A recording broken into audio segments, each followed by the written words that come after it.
Good morning, everyone. I am Lillian Hartgrove, the chairman of the State Board of Education, and it's my privilege to welcome all of you to the first meeting of the Education Recovery and Innovation Committee.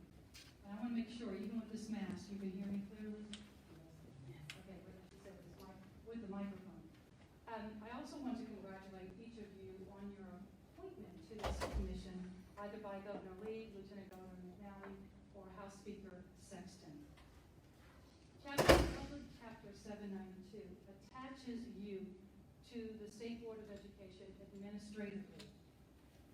And in that capacity, the State Board of Education is happy to support you as you go forward and launch this work under your duties and responsibilities of Public Chapter 792.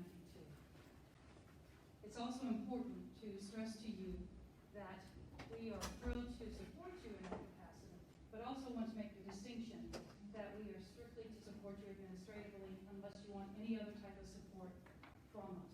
Because you are an independent commission who will work independent of us unless you need some other level of support besides administrative support.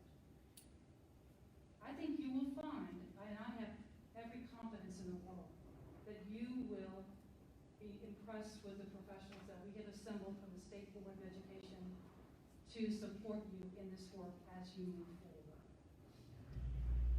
I think it's also important to recognize two distinguished people with us from the House and from the Senate, Chairman Gresham as well as Chairman White, to thank them for their vision and their fortitude in moving forward with passing legislation that allowed for the creation of Public Chapter 792.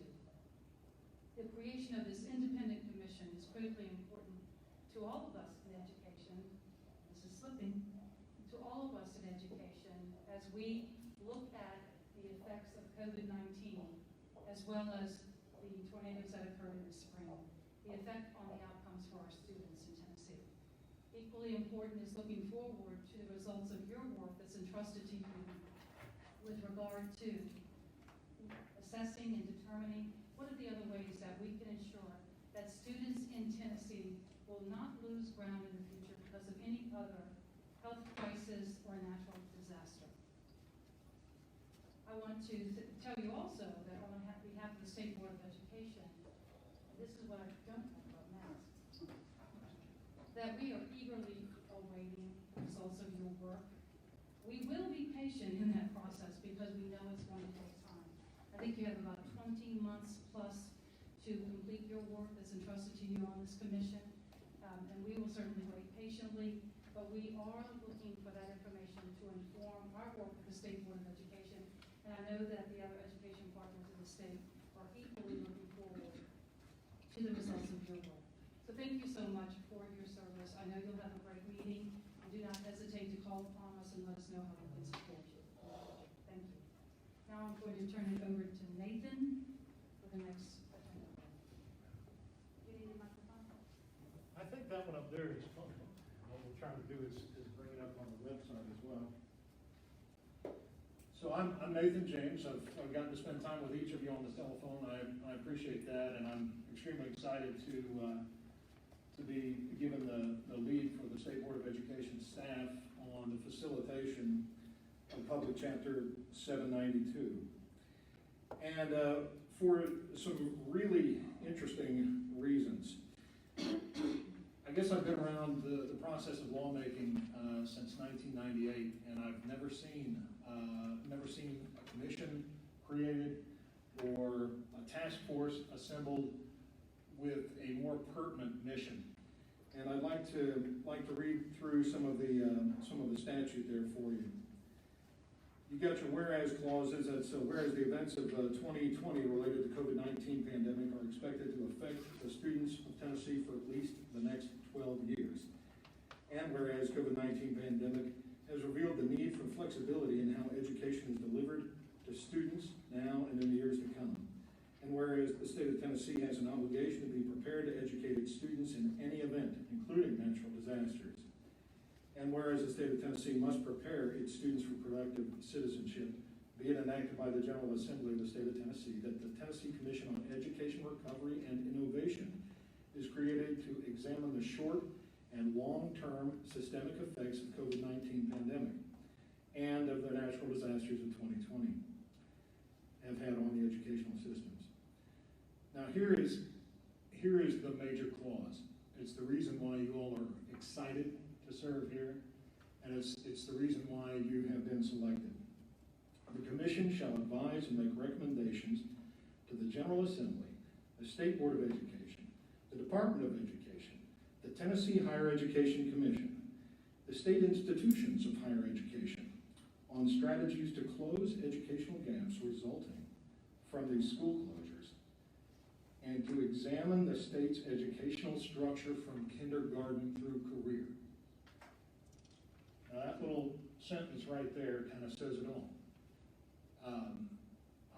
I've never, and I don't think our chairman, and they can speak to it themselves, there's never been an opportunity for citizens from all walks of life to come in, and you're not just looking at K-12, and you aren't just looking at the transition from high school to college, but you're thinking about 10 years from now, what innovations did the state of Tennessee make?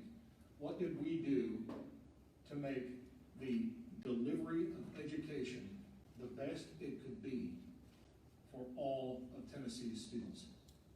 That's pretty awesome.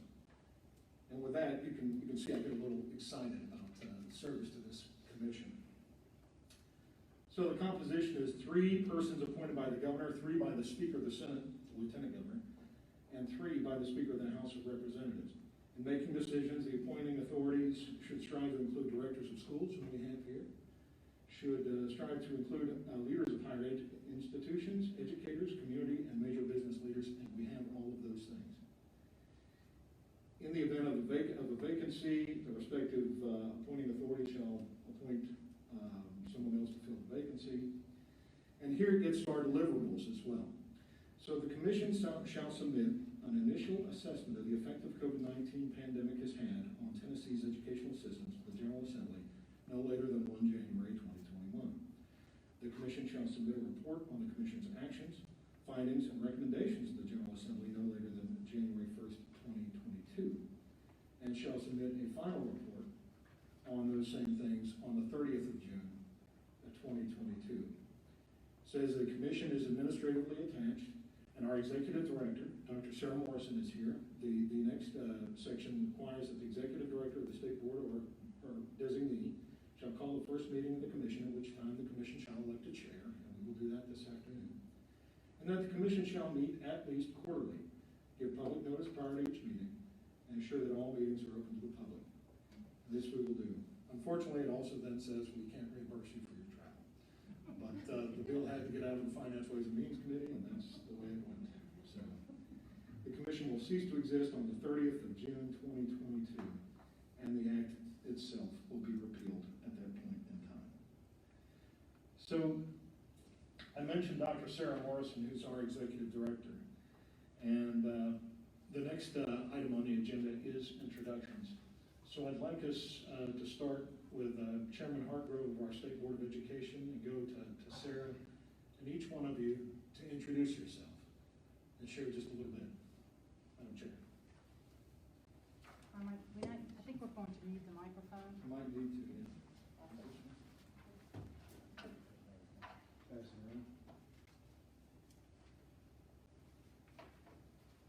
Thank you, Nathan. Lillian Hartgrove, Chairman of the State Board of Education.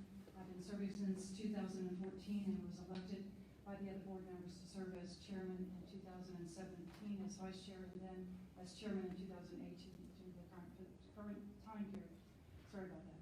I previously have worked in workforce and development and education for an economic development organization, and in my former life I was a banker for over 33 years.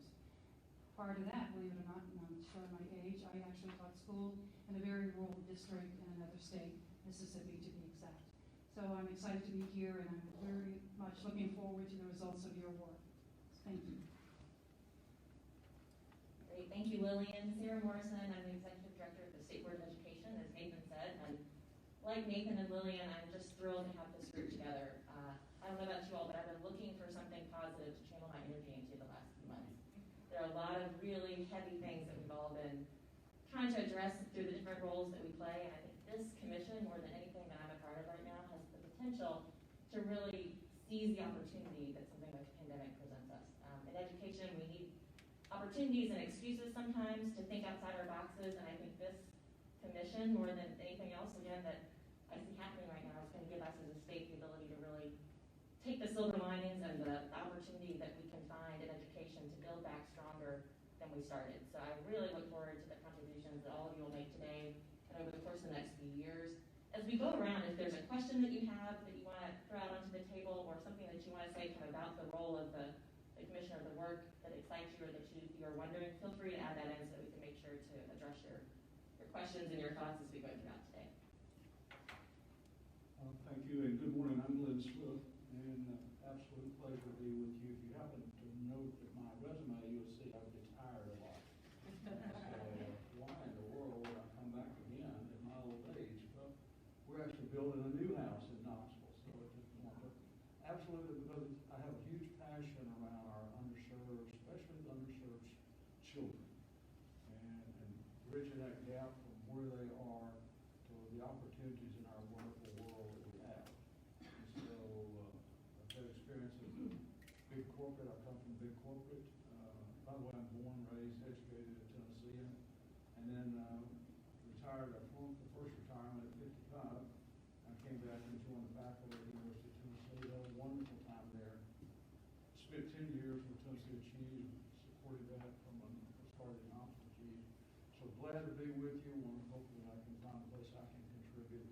And it just sounds like, Sarah, from what we discovered with Nathan, we're really focused more on the how versus the what. And so how do we deliver education? The commission is the how. So to me, that's very exciting. And so glad to be with you. Good morning. I'm Marie Chisholm Burns. I'm the Dean in UTHC, University of Tennessee Health Science Center, so I had to drive from Memphis this morning. I'm a distinguished professor there. I've been there for about 10 years, and you're probably wondering, where is she from, because she has a funny accent. I've been all over the country. Born and raised in Long Island, New York. Then I did most of my post-secondary education in Georgia, so I'm a UGA alumni. I also have a MPH, so public health, and this pandemic is very near and dear to my heart. I'm trained as a pharmacist, so I have a doctor of pharmacy from UGA, but I also have an MPH from Emory. So this gives me the exciting opportunity to use a lot of my healthcare experience as it crosses over with education. And I've been in post-secondary education for over 25 years. Just like my colleague to the right, I'm excited to be here.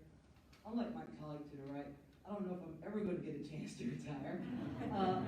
But it seems like you're suffering from that It's too. not what it's cracked up to be. Yeah. So I'm excited to be here. And in crisis, there are opportunities, as you said. And so I look forward to finding these opportunities and making it all better. I'm David Coffey from Oak Ridge. Actually now in Lenore City, but my whole career was in Oak Ridge. My little card says I'm a former state representative. That's the black spot on my career. But I have to face up to it.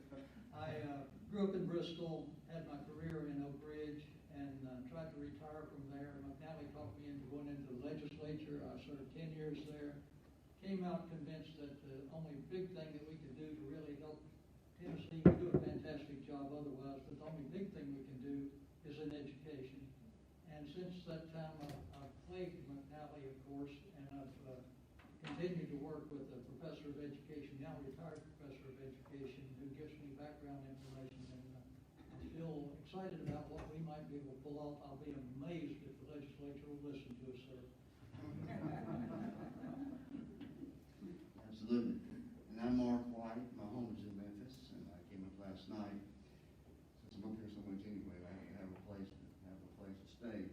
But I chair the House Education Committee. I've been in the General Assembly for now 11 years. 7 years as either subcommittee chair or full committee chair of the House Education Committee. And when I began to work with the state board, along with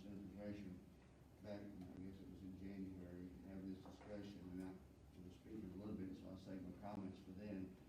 But I just can't tell you how important and what a huge responsibility y'all, we have placed on your shoulders. So thank you for doing this. And we'll talk more in a minute. Thank you. Good morning, I'm Dolores Gresham. I chair the Education Committee in the Senate. I represent District 26 in West Tennessee, and kind of looking forward to spring calving. We farm in West Tennessee, and we're looking forward to spring calving coming around the corner. So I have a wide range of interests in Tennessee. Although not a native, I got here as fast as I could. And so delighted to be here with you today.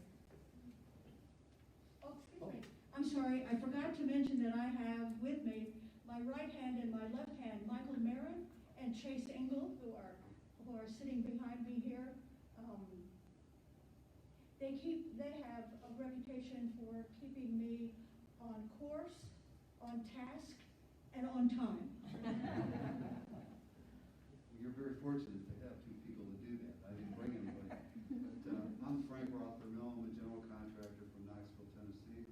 And I'm here because I build TCATs. And so that's why we're the TCAT corner over here.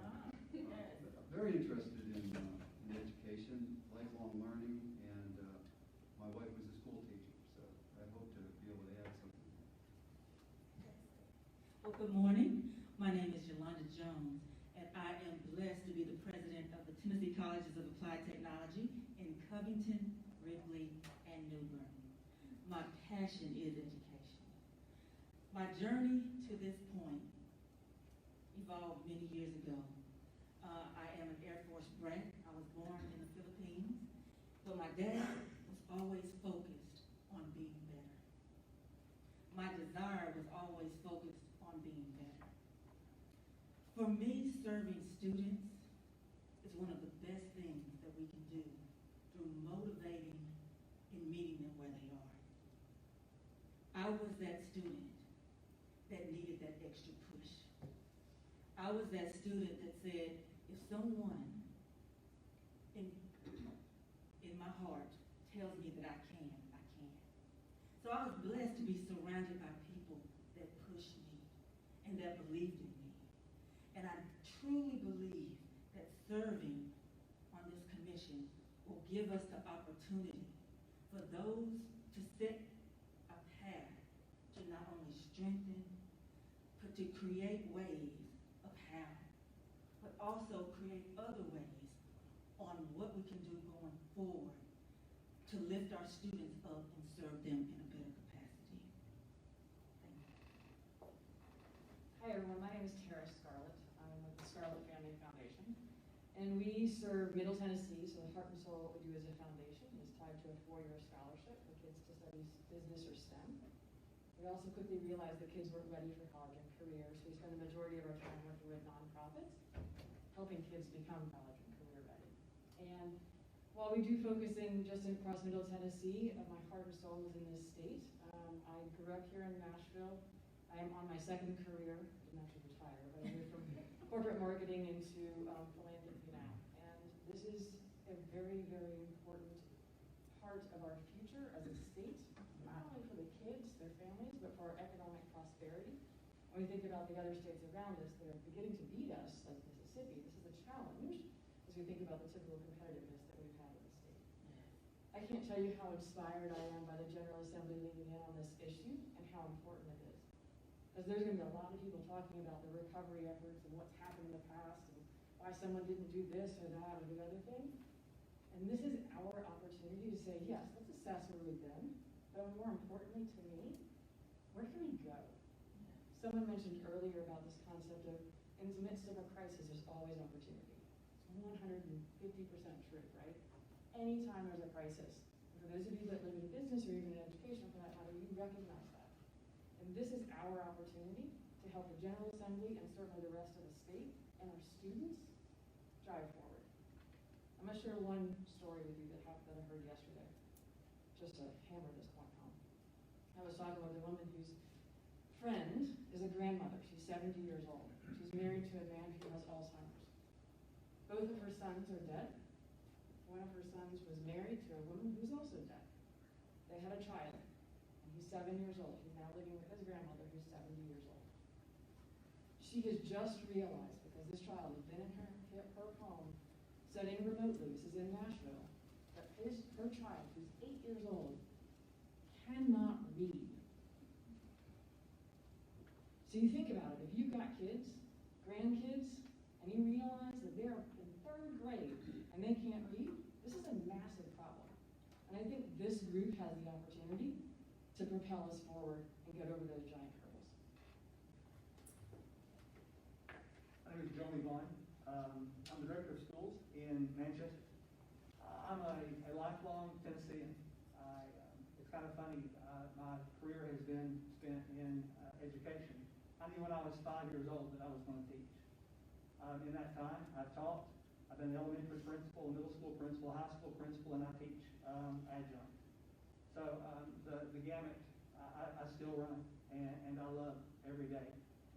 It is quite a task that we have before us, but what an honor. And this is something that's needing. I'm going to kind of share. My wife is a teacher also, but I have an 18-year-old and a 21-year-old. They're both in college. Did I say 8 or 18? I'm sorry. I have an 18-year-old. I caught that. But my 18-year-old didn't read till he was in the 4th grade.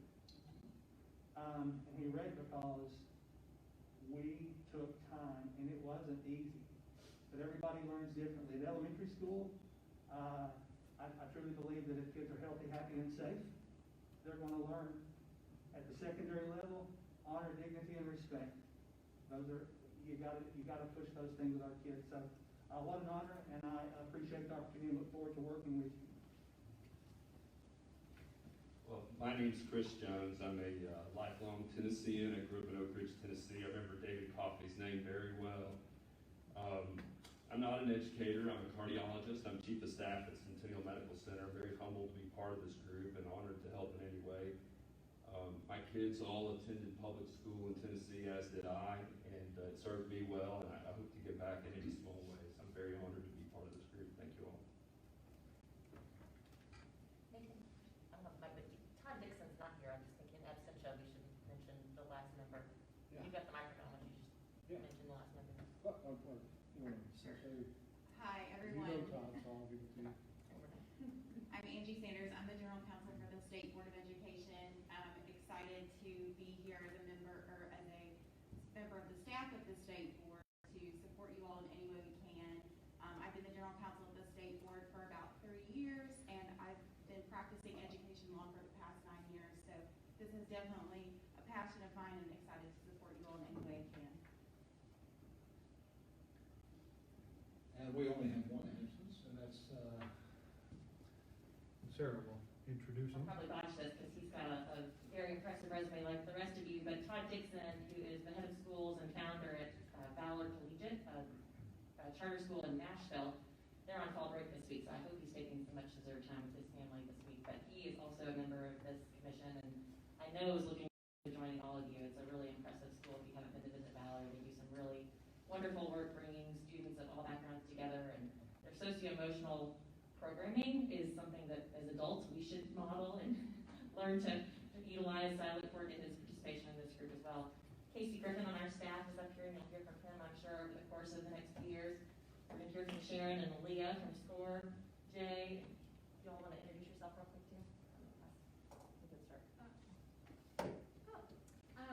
Well, my name's Aaliyah Guthrie, and we're going to be speaking to you in just a minute, but I work for an organization called SCORE, which stands for the State Collaborative on Reforming Education, and I'm the Director of Policy and Government Relations. Sorry, either way works. Start Sharon, we'll go down this way. Sure. Hello, everyone. My name is Sharon Roberts, and I'm the Chief K-12 Impact Officer for SCORE. I work with Aaliyah. Previous to that, I'm in my second career, I guess I could say. Prior to that, career educator in Tennessee. Started out in East Tennessee, worked in a couple of school districts there, spent 21 years in Knox County Schools. And then my last position was Director of Schools in Lebanon Special School District before coming to SCORE.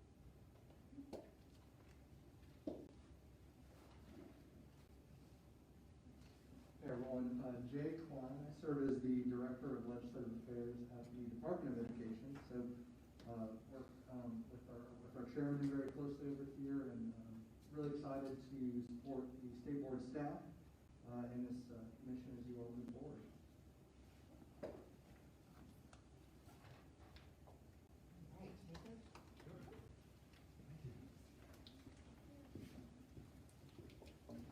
All right, well, I'm Nathan James. I've met each of you before. I'm the Director of Legislative and External Affairs with the State Board of Education. Let's see, grew up in North Carolina, came to Tennessee when I was 18 to go to school, and went to work for the State Senate when I was still in school, and so I've been around the lawmaking process for a long time. Also lived for a couple of years in Louisiana, where I served as Governor Bobby Jindal's policy advisor on education and the workforce. And then Sarah gave me a job. She knew I was looking to come home, and so came to work as in the current role that I'm in back in 2015. And I'm tickled to be here. All right, so next what I'm going to try to do is get this PowerPoint to show it properly up here. We have all for the assistance of the IT folks. I can't see it on this screen, so I'll try to get it done.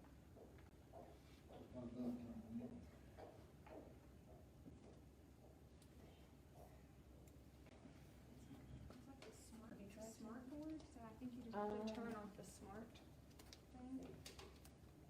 Cause it's in the smart ink, or is it working the same time?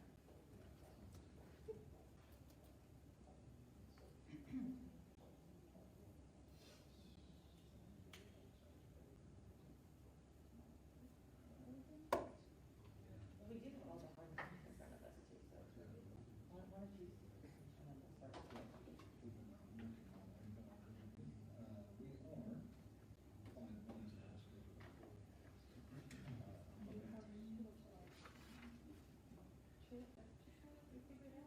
Well, it's up to you. I mean, if we have to have copies of them, we can start and then we can.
Actually, this is a beautiful thing. You commissioners need to remember, you need to learn each other a little bit, because this afternoon, y'all are gonna have to figure out who your chairman and vice chairman is. So this is good. Everything's productive, works together.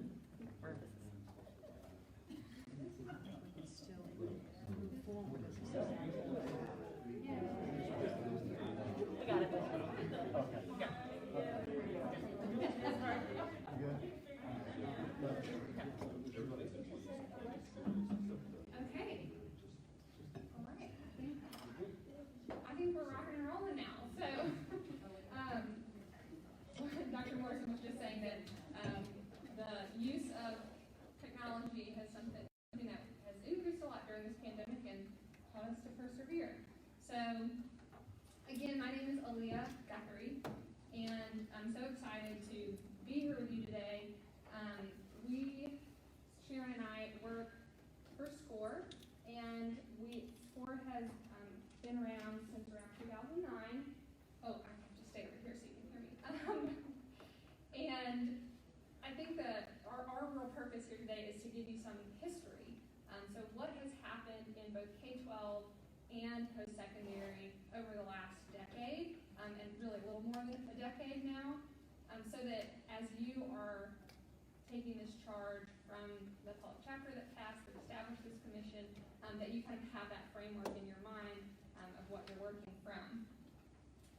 So we'll just briefly talk about SCORE and then get into the details on K-12 and then higher ed, and then shortly provide you with some ideas about how that history might inform your work.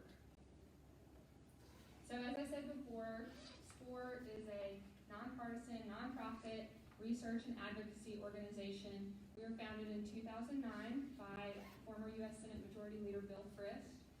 And previously we worked in K-12 education, but over the last few years have expanded into post-secondary and really see the importance of that full career, kindergarten, all the way to post-secondary and then into career, how important all of that is for our economic health as a state. So I'll turn it to Sharon to talk about our K-12 policy history. Yeah, and bear with us, we'll just kind of switch it out back and forth if that's okay. Really happy to talk to you about the history of K-12 in Tennessee. I'm going to go ahead and pull over here. This one? Okay, great. So I'd like you to take a look at this picture here. And I was in that room several years back. And that's where I'd like to start and say that there's this moment in time in Tennessee where we celebrated being the fastest improving state in the nation. It was a really big accomplishment. There were a lot of excitement, clapping going on in that room. There were some tears, especially of educators who were celebrating, because behind that moment in time was a great deal of work that had happened. And so I'm going to start with what started that moment in time in Tennessee from my perspective. And I've already shared with you a little bit about my background. I have 39 years of education, either directly doing the work or supporting that work in Tennessee. In 2007, Tennessee received 3 Fs from the U.S. Chamber of Commerce.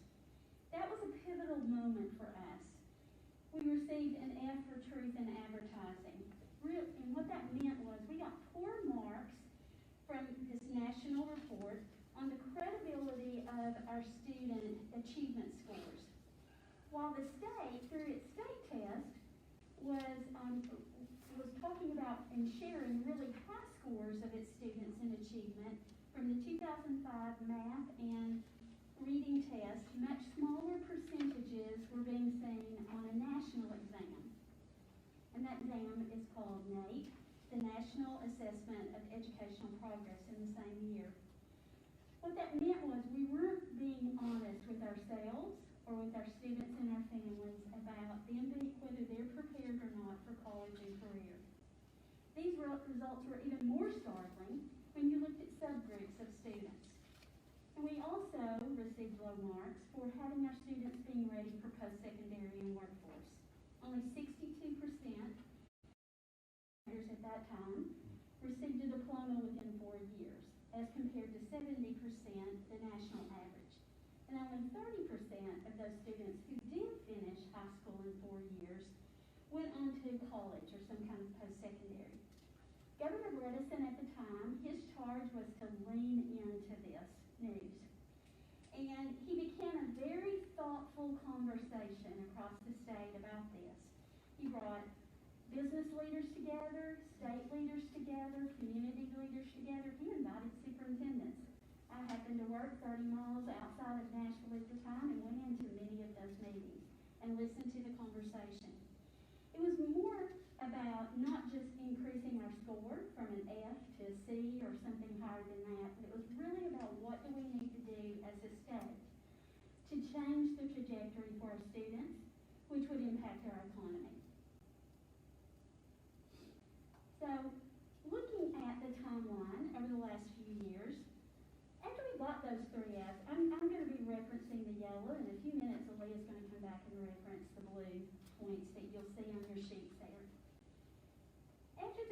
Fs. Governor Bredesen called a special session in 2010. Our policymakers in the room will be able to speak to that and what that experience was like.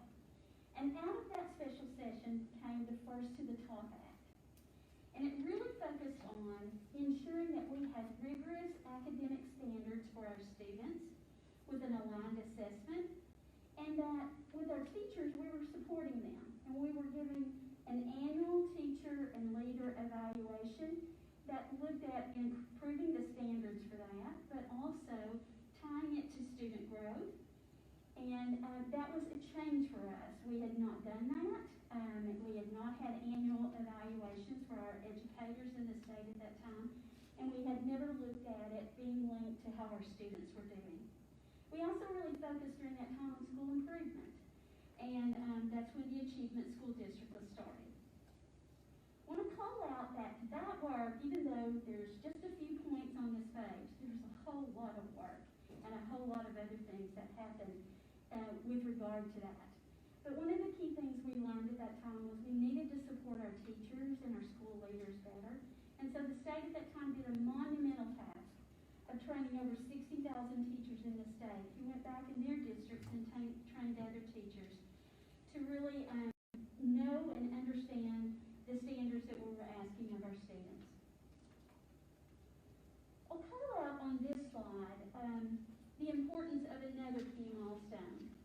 In 2018, at the federal level, we've had a federal law that has guided our work for decades, giving guidance to districts and to states.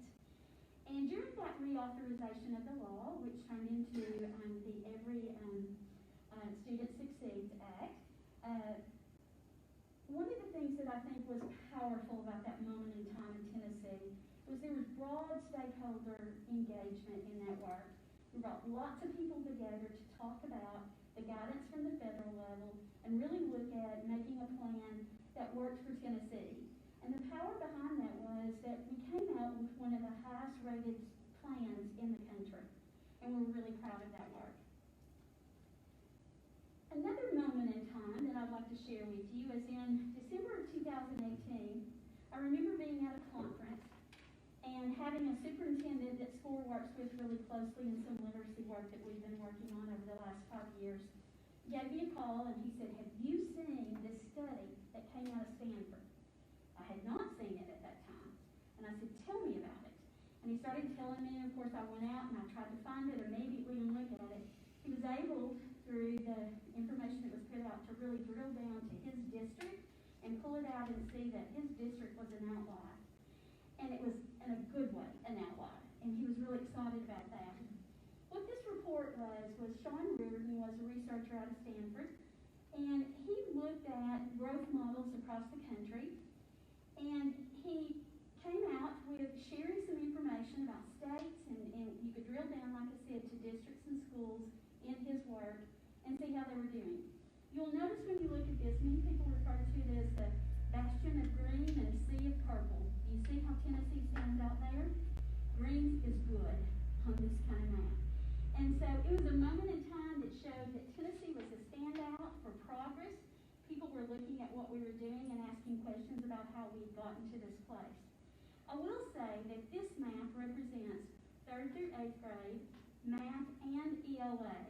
So it's a lot of students and multiple schools together. If we took a different version of this map and looked at just literacy, it wouldn't look this way. It would be purple at the time he did this. And also if you look at just 3rd grade literacy, again, it would be purple. So we've celebrated, but we also recognized that there was much more work to do and that we weren't meeting all of our students. I appreciate Dr. Swift, your comments about those students not being served well. And we're learning through the last few years there are a number of students that we're not serving as well as we should be. Remember when we talked about the F in the truth in advertising?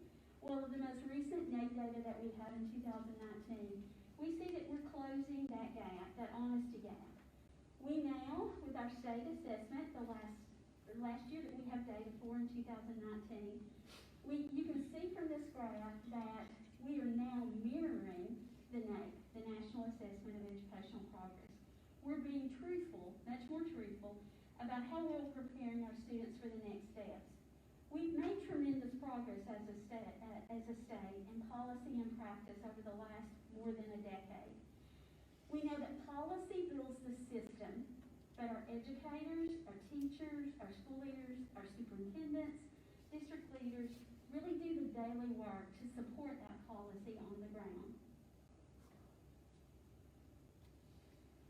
Just another slide to demonstrate in 2019 Tennessee's ranking. Our ranking as well as our scale scores have improved.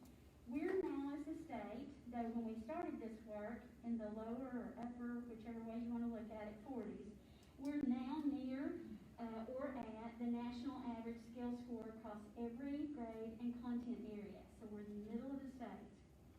Math has increased through these years, but reading has stayed flat. And I know some of you have referenced reading already, and I appreciate that. That's a strong passion of mine. This slide here, even though we've seen tremendous progress, we still have challenges, and this slide denotes that. Early literacy rates have been a persistent problem for us as a state, and it's a great opportunity for improvement. We know that third grade literacy has a direct connection to longer term outcomes for students. This data is from our own state assessment, the TCAP, and it follows a cohort of students, so groups of students. Third graders that started in 2017, you can see that their third grade proficiency level is too low, and it doesn't change very much over time as they progress through elementary school into middle school. Unfortunately, we don't have data for this year, so we can't see if that pattern continues. Hopefully, we'll have annual assessment data this year, even though we'll know there'll be challenges with that, to understand where students are. When we have gaps in assessment data, it becomes really difficult as a state to analyze the longitudinal trend. We know that literacy rates need to improve for all students in Tennessee, but increasing proficiency rates for historically underserved students is even more urgent for us. In summary of the K-12 policy landscape, I'd like to call out a few points that helped us get to where we are as a state. Raising our expectations for what students can do, the standards, is really important. We've done a lot of work on standards. We've had amazing teacher engagement in that work. We have a Tennessee process that the legislature put into place that ensures that we have broad engagement to make sure that we have high expectations for our students. We also give an annual exam or assessment that's aligned to those standards. And although we've weathered challenges over the last few years in this space, we currently have an assessment that aligns to those, and from the slides you've already seen, it more closely mirrors what information we get from a national exam that's given to all states. We also know that as Tennesseans, we need evidence and we need information about how students are learning so that we can better support our school districts and our schools and our teachers for the strategies that students need. Tennessee is recognized as having a history of strong longitudinal data system. And in my world, as I visit and talk with other states and other advocacy groups, it's an envy of many states. Thanks, Sharon. I'm gonna see if I can change that.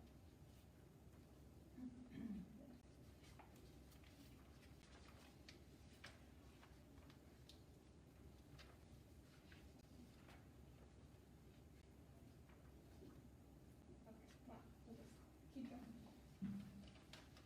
Okay, so I'm going to talk to you about higher education policy. So Sharon's covered the K-12 story, and you'll remember the same timeline, but I'm just going to focus on the items that are in blue. So the Complete College Tennessee Act, which also passed in 2010, the same time as the first of the TOP Act.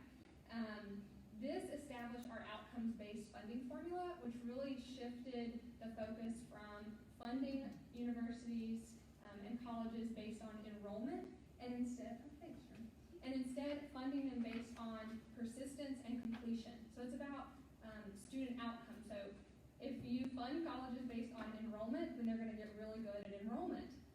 But we want to fund colleges based on the outcomes that matter for the students, and the Complete College Tennessee Act, that was one of the things in that that's really changed the culture. And then you see how the K-12 and post-secondary reforms sort of intertwine and support one another. And so two things I want to point out on this slide. In 2013, we received a report from Georgetown that said by 2025, more than 50% of the jobs in Tennessee are going to require a post-secondary credential. Now, that doesn't just mean a bachelor's degree. It means an associate's degree or an industry credential of some kind. And Governor Haslam said, well, we're not there. At the time, we had close to 30% of Tennesseans holding some kind of post-secondary credential. And so set an attainment goal that many of you have probably heard about, the Drive to 55. It said by the year 2025, we will have 55% of Tennesseans between the ages of 25 and 64 holding some type of post-secondary credential. And in 2015, the General Assembly passed the Tennessee Promise Act. And the Tennessee Promise Scholarship is tuition-free technical and community college for 2 years. And so that doesn't cover those non-tuition expenses, but we saw a huge increase in enrollment because the Tennessee Promise changed the kitchen table conversation, as Senator Gresham said on the floor when the bill was passing. So the conversation that people were having around the table in their own homes about whether or not to go to college was no longer about whether they could afford it. And so again, attainment matters. We know that when someone has a post-secondary credential, that their lifetime earning potential greatly increases. We looked at high school graduates from 2017, and only about a third of them went on to post-secondary. And so the students who did not go on to post-secondary, their average income was around $13,000. That's a 75% wage premium lost compared to the national average. Folks who have some type of post-secondary degree are making typically $30,000 more than someone who does not. And then there are about 1 million people in Tennessee right now who went to college, who enrolled, but never completed. And so there was also the passage of the Tennessee Reconnect, which allows adults to go back to school. And because we're running short on time, I want to talk through this slide, and then I'm going to skip a few things. So post-secondary success is inseparable from economic success as a state. And we have a pipeline that is in need of repair. So if you imagine a fictional cohort of 100 students who started high school in 9th grade, only about 90 of them in Tennessee would graduate from high school. Of those 90, only about 58 of them would go on to post-secondary. So this is the current pipeline. That's the leakiest part of our pipeline, is the connection between high school and post-secondary. We have a really difficult transition. Even though we have a lot of things in place, we still see a really leaky part of our pipe. Then of those 58 students who go into post-secondary, who enroll, only 40 of them will return for their second year. And of those 40, only 28 will actually graduate and attain a credential within 6 years of graduating from high school. And so we have to address all of those different places. And this is really a different way of thinking about it. A lot of times we silo our K-12 and post-secondary, and even in our presentation we are somewhat. But I want you all to be mindful of the way these things are intersecting. So, like I said, in 2015, we saw this huge increase in the college going rate. So a lot more students went to college because of the Tennessee Promise. But attainment rates vary based on institution. So if you attend a TCAT, as President Jones says, they have an 81% of students are completing. And that's really largely due to the flexibility and student supports that they provide and the sort of career connection that is essential to the programs that they have. Our community colleges have an attainment rate of 22%, so very low. However, I do want to acknowledge that attainment rate for community colleges has increased by 10 percentage points over the last 5 years, which is a huge amount of progress, but obviously still room to grow. And then these, not only do those gaps vary by institution, they also vary by student group. So if you look at our adult student population, our Pell eligible, which is like our low income student population, you see a different level of attainment. And I know Nathan's giving me the cue. But I just want to remind this group, so SCORE really looks at those students who you might be thinking of as college students. They're 18 to 22-year-olds. They are still financially dependent on their parents. They're going to school full time. That is not the average college student in Tennessee. The average college student in Tennessee is 26 years old. They work at least part-time. 25% of them have a dependent, meaning a child or someone else that they take care of. And so when you're thinking about the types of supports that college students need, I want you to know that the non-traditional student is the average student in Tennessee. And that post-secondary credential attainment varies widely across the state. So you have this chart, but you can see how different districts or different counties in our state have wide variance on the number of people holding a post-secondary credential. So keep these kind of things in mind as you're planning your work, as you are making recommendations, those foundations that, I'm going to skip these three. Okay. So as you're working, I want you to remember that policy foundation and that Tennessee story that we've just shared with you, and build from that. So we've had steep uphill climbs before, and these are the kind of decisions that leaders made to get us there. And then I'd like you to seek out the data. There's other information that we don't actually have that you all will have the ability to request, and that'll help to inform your decision and make sure that you're targeting your supports to those who need it most. And Aaliyah, I'll tell you what, that's going to be a big portion of what we'll end up targeting in our first report. And we've told the department folks this, we've told SCORE, and we'll make it very clear also to our legislative friends. Part of what we'll need to do with that first report is to point out what data we don't have that we absolutely need. So I want to thank SCORE for being here, and both of you for your time. I'm sure we will continue to partner all through this process. And at this point in time, the way I can show you the commission members of respect is by keeping the train running on time. And so it's not that this doesn't deserve much more time, it does. But next I want to hear from Chairman Mark White. He's the chair of the House Education Committee. And I'll tell you, having been up there, you want to know how we got from 2007, when we were 48th and 49th and 50th in absolutely everything in education, to where we are now, which isn't in the top half of everything, but it's at least moving in the right direction for the most part. It's because a whole lot of sacrifice, political blood on the floor, and a great deal of work by the next two people you're going to hear from. So please give your attention to Chairman White. You can come up or back there, whichever way you want to be. I'll bring you a mic, or you can come this way, however you want to do it. If I come at the very center, because I take my mask off or stand by the door. I think, yeah, I mean, we got doctors here, what do they do?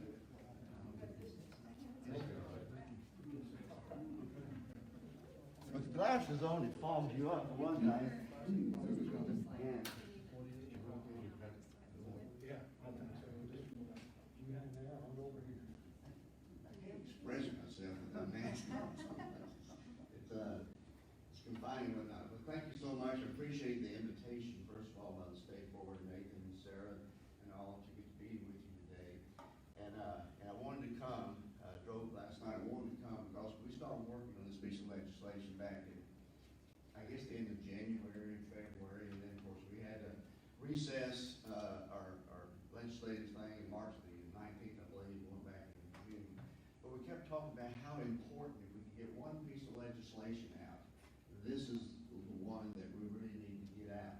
And I'll explain to you why, and that's what I wanted to take a few minutes to really lay on your hearts and your minds why you nine people are so important right now.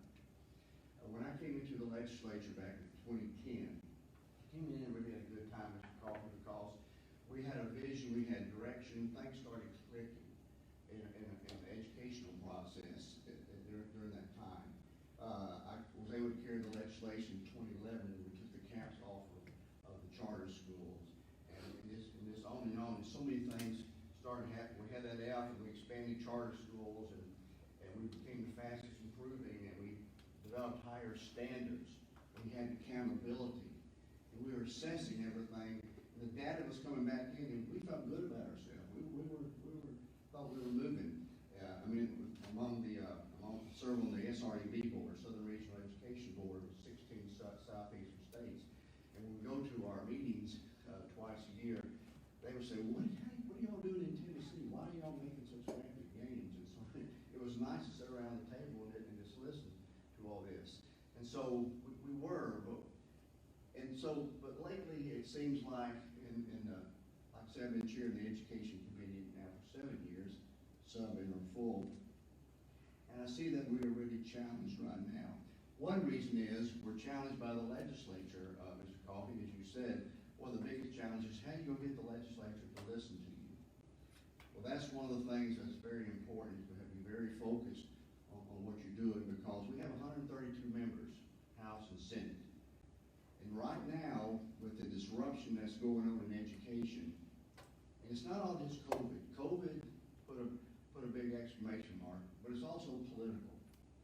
And so everything that we do nowadays becomes political, and when you're trying to move legislation through committees right now, there's a lot of challenges to it. And so you have a lot of members, and as we turn over every 2 years, I've been up here, like I say, 11 years out of 99 House members. If I go back in January after this election, then I will be probably in the top 12 longest serving in the House in this 11 years. I hate to see Senator Gresham go. She is, retiring, and she got so much institutional knowledge. And I'll be calling you all the time, but so we need to keep that. But when you have a turnover like that, and you have people from all over the state coming in with various ideas, filing dozens, if not hundreds of pieces of legislation that we either got to kick out of the way or pass, the challenge is very great. So where are we going forward?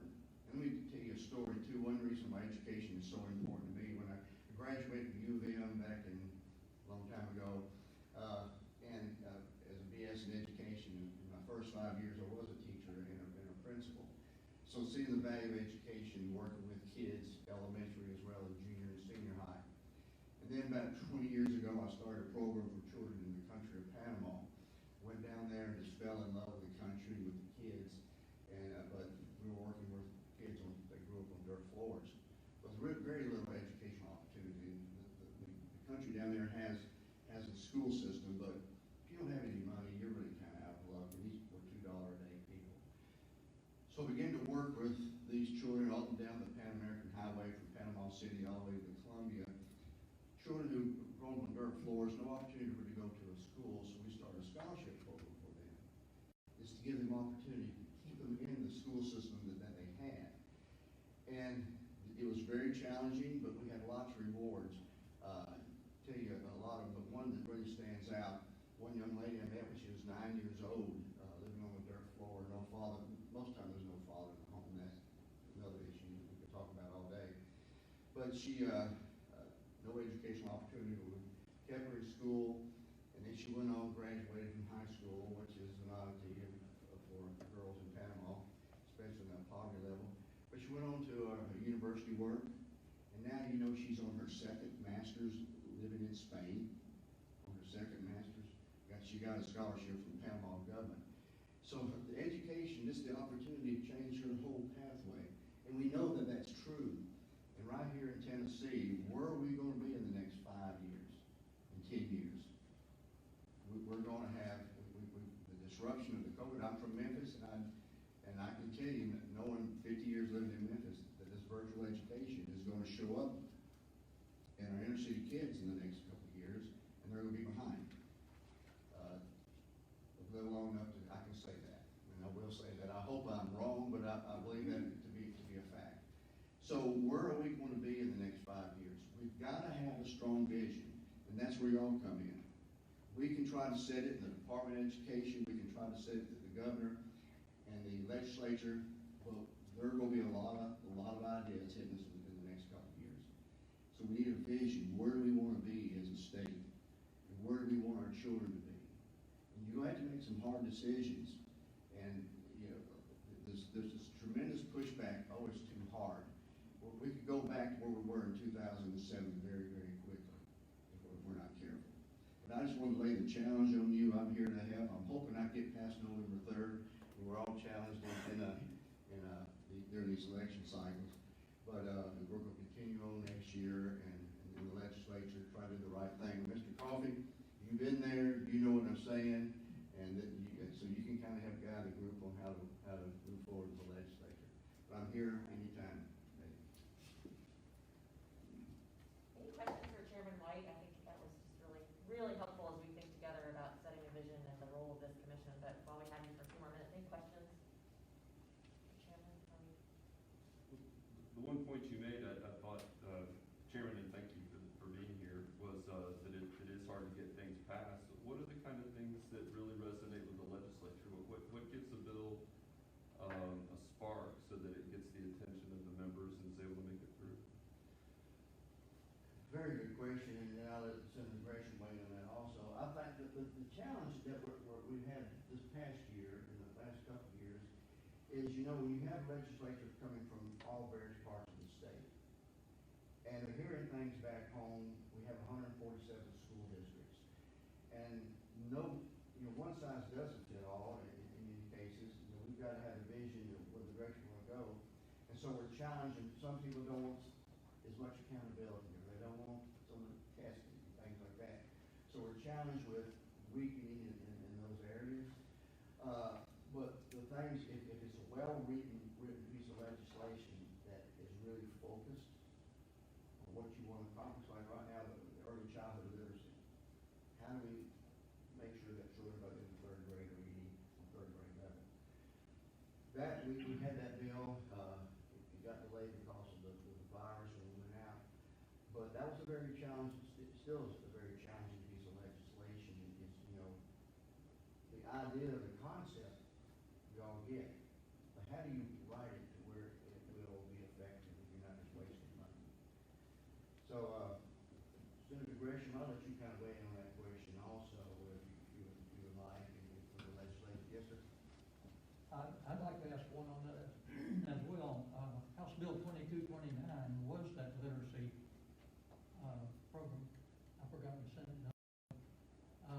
That bill was ready, I thought, to be passed in the legislature. Everybody knew how important it was, and I think it's an excellent bill. I know there are always glitches, but for some reason the department pulled it. Will anybody speak up and say why? Well, one of the reasons were, of course, administration pulled the money back off of it, if I'm correct, Jay. You help me out. I believe you had already worked through that, and it was at the 80 million level, I think. It had already been reduced. Yeah. And still it was pulled. And I think there were some issues between maybe the House and even the Senator doing that. And when it came down to the end, push came to shove, and it just didn't make it. I think that the COVID had hit on March 19th, when we were out 2 months, then went back in. I think we could have got it done, but I think with the disruption during that time period and some disagreements on what is the best course, as I was saying, even the very specifics, it just, we could not get the momentum to really get it out of both houses.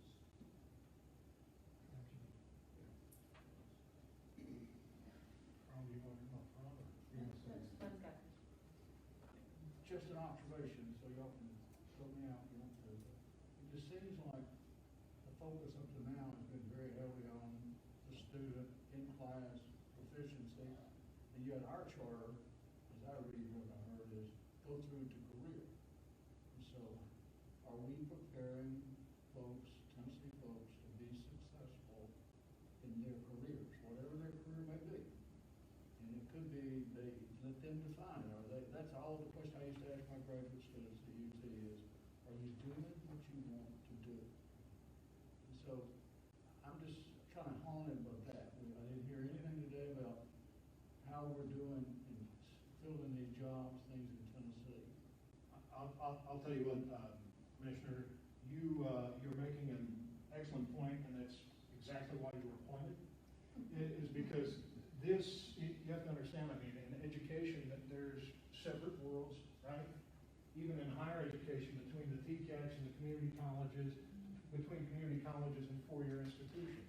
And look, as far as integration goes, especially at the higher ed level, we have some of the best processes anywhere in the country.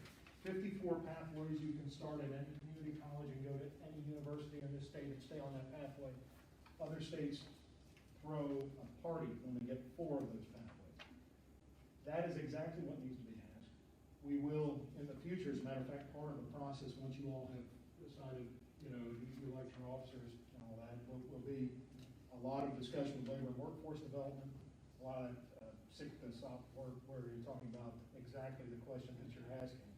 But ultimately, you all are going to lead that. So if that's what you In want. my review of this, I love the data this morning, you've got to be data driven, but I didn't hear the why.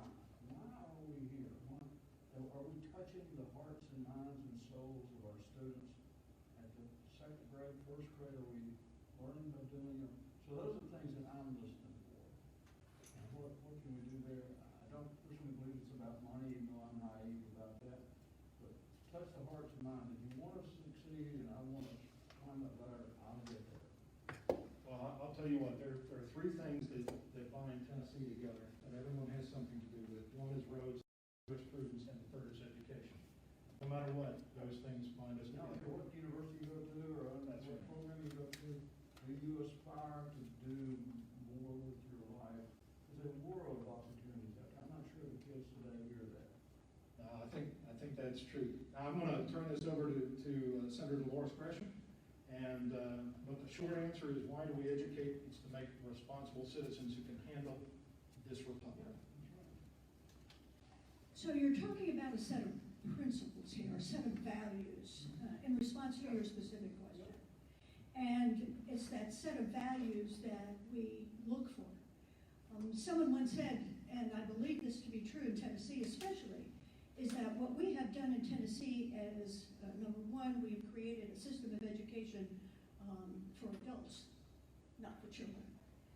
The other part of that is we've also created a culture of compliance rather than a culture of achievement. If you have a culture of compliance, what you are very concerned with is checking the box, checking the box, checking the box. However, if you can create a culture of achievement, you don't have to worry about checking the box, because everybody knows that everybody is going to try to get better and better.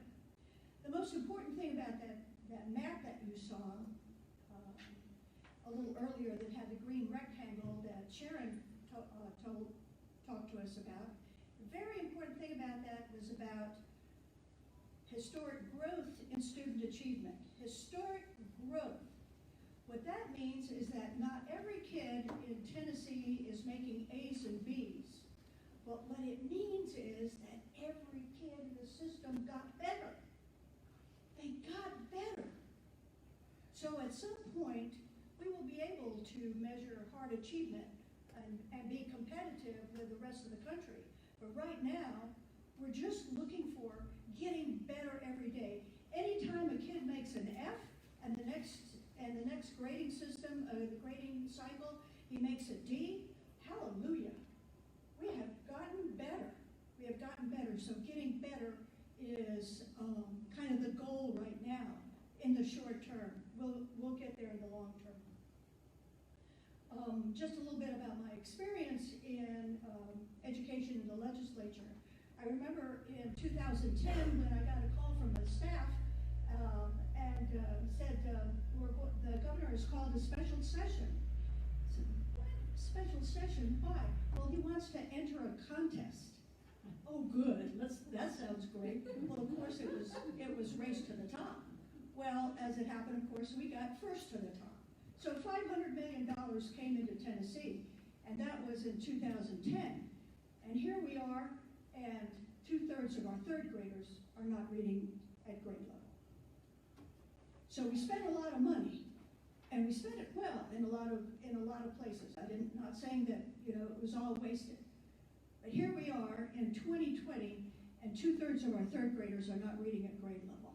Well, that's unacceptable, totally and completely unacceptable. So we have to figure that out.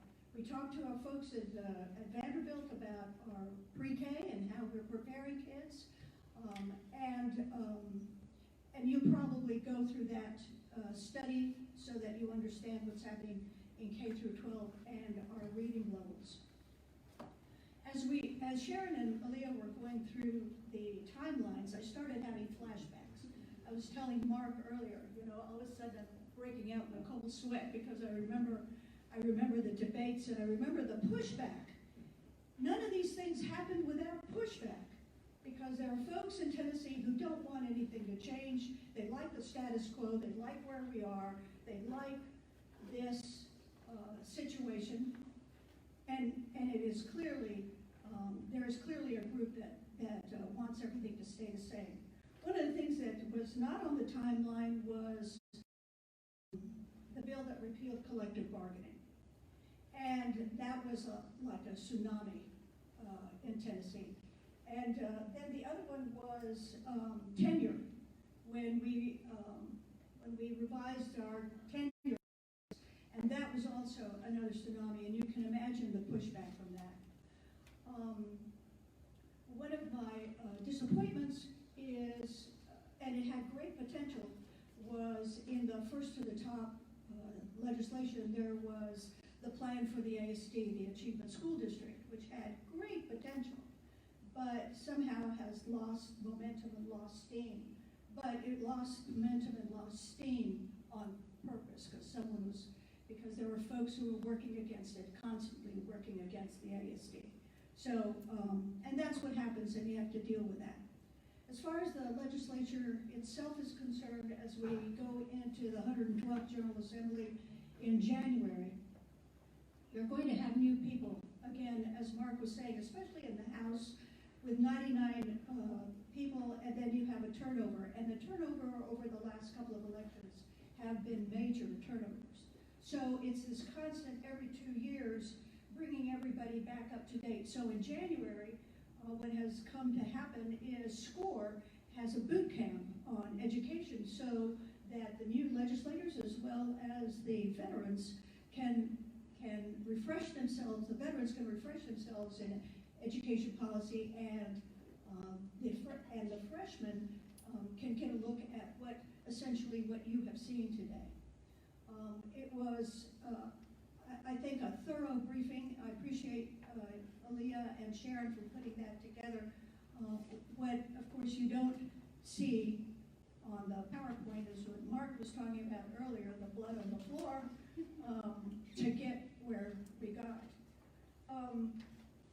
You're not here by chance. You were all specifically considered and appointed to this commission to do good work, and it's expected that you will come forward with a bold vision for going forward.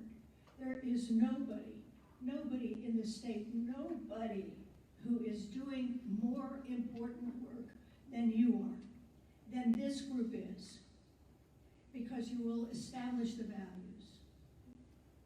You'll present a roadmap for going forward. Your task is to give us that vision for the future. And there is great potential here. We do have to get a little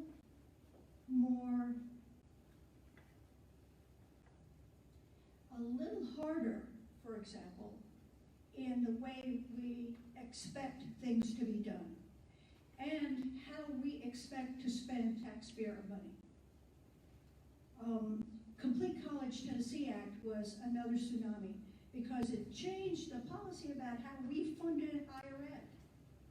So the Complete College Tennessee Act reversed the way we funded higher ed, and this was important because taxpayer money has to have results.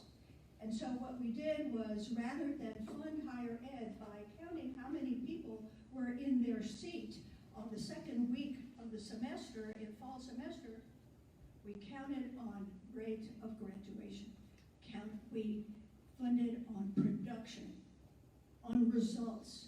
And so we have to have results for taxpayer money. I've been thinking for over a period of time about how we allow students to spend lottery money, how we allow students to spend Tennessee Promise money, how we allow taxpayer monies to be used in ways that do not serve the state. And here are all these taxpayers putting money into higher ed, and it's not happening. One of the things that drives me crazy is to watch Watters World.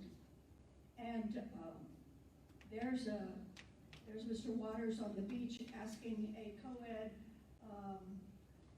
why she is out on the beach on July 4th. What is she celebrating? Gee, I don't know. It's not the first time you've seen it. You've all seen Watters World. You've seen what these adults in college, maybe not so adult, but college students, either know or they don't know about what the world is about. So if I've got a couple of minutes yet, I have a couple of minutes just to talk maybe about higher ed. Rather than start with K through 12, let me talk about higher ed. And it's my vision that you should have 7 essential courses that every student must pass in order to graduate. And they might include the following: Econ 101, American history, world history, literature, math, natural science, and of course, in the American history, civics education. You ought to be able to know and be able to talk about knowledgeably what the Constitution says, what the Declaration of Independence said, what the Federalist Papers tell us. Without that kind of appreciation, you can't live. You can't live in this country and appreciate what you have and what could be. And better than that, you can't appreciate when it's not being implemented properly. You can't even tell when you're being taken advantage of. You can't even tell when people who you might have elected with in good faith are not doing the things that they're supposed to do. And to come out of college and not understand what the world is like and not be able to navigate the turbulent waters of this society, even today, even yesterday, is a betrayal. That's on K-12. I mean, that's on higher ed. On K-12, obviously you need to prepare students to be able to handle those advanced courses in college. And for those folks who don't choose to do that, we have got an amazing system of TCATs and community colleges. The TCAT, every time I would go to a conference, and Mark is exactly right, people would say, "What are you doing? And what is this TCAT business? And how is it that you get that kind of high percentage of success rate and placement rate?" Well, they work their magic because they pay attention to what is going on with their students and what is needed in the community in terms of the workforce. They pay attention to what is needed in our communities. So in K-12, it's so obvious. Our kids can't read. The story that Scarlett just told is so true. And when we recessed in March, I remember walking out and saying, if anything happens during this period of this pandemic, I hope that parents find out that their kids can't read and will do something about it. And we've seen some of that go on. We've seen parents who have taken over and homeschooling their children because they don't trust public education. We need so much work in public education, and whether there has to be more blood on the floor to get it where we need it to be, then so be it. The first step, of course, is in the short term, in January, is to conduct the boot camp for the legislators. so that they can be brought up to speed on what is going on. One of the things that's happening now is there is this reluctance, this pushback on standardized testing. Oh, no, we can't have standardized testing because those always result in punitive teacher evaluations. Oh my Lord God in heaven. You know, if I were a general going to war, I would like to know what the enemy is doing. I want to know what they have and they don't have. I want information so that I can deploy my resources where I need to. I have to have standardized testing to tell me what it is. I'm not after punitive teacher evaluations. That teacher evaluations should be robust and relevant to whatever that teacher is teaching, and that should be expected. But, oh, no, we can't have standardized testing. They're so scared. The children are so pressured. The teachers are just falling apart. They're levitating from worry. We need to find out where we are. So, obviously, I'm for standardized testing, so we can figure out what the problem is. So, I have about 16 other pages of notes to comment on, but I will not do that. I know Nathan is over there doing one of these, so I'll back off now, and if there are any questions, by all means, we can hand them all to Mark, and he's really good at answering questions.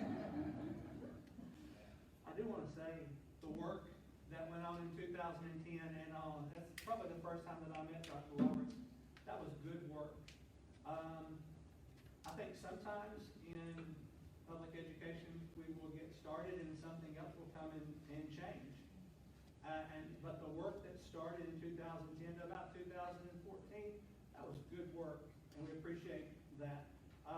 Coming from the standpoint, I was a high school principal. Amen to what TCAT offers, because every kid doesn't need necessarily to go to college. But we need to get people ready for the workforce, and I watched that work happen. Standardized testing, if you don't know where you are, you can't know where you're going to go. So, amen. We can't be afraid of knowing where we are. So, I appreciate you both. One of the other things that we've talked about many times is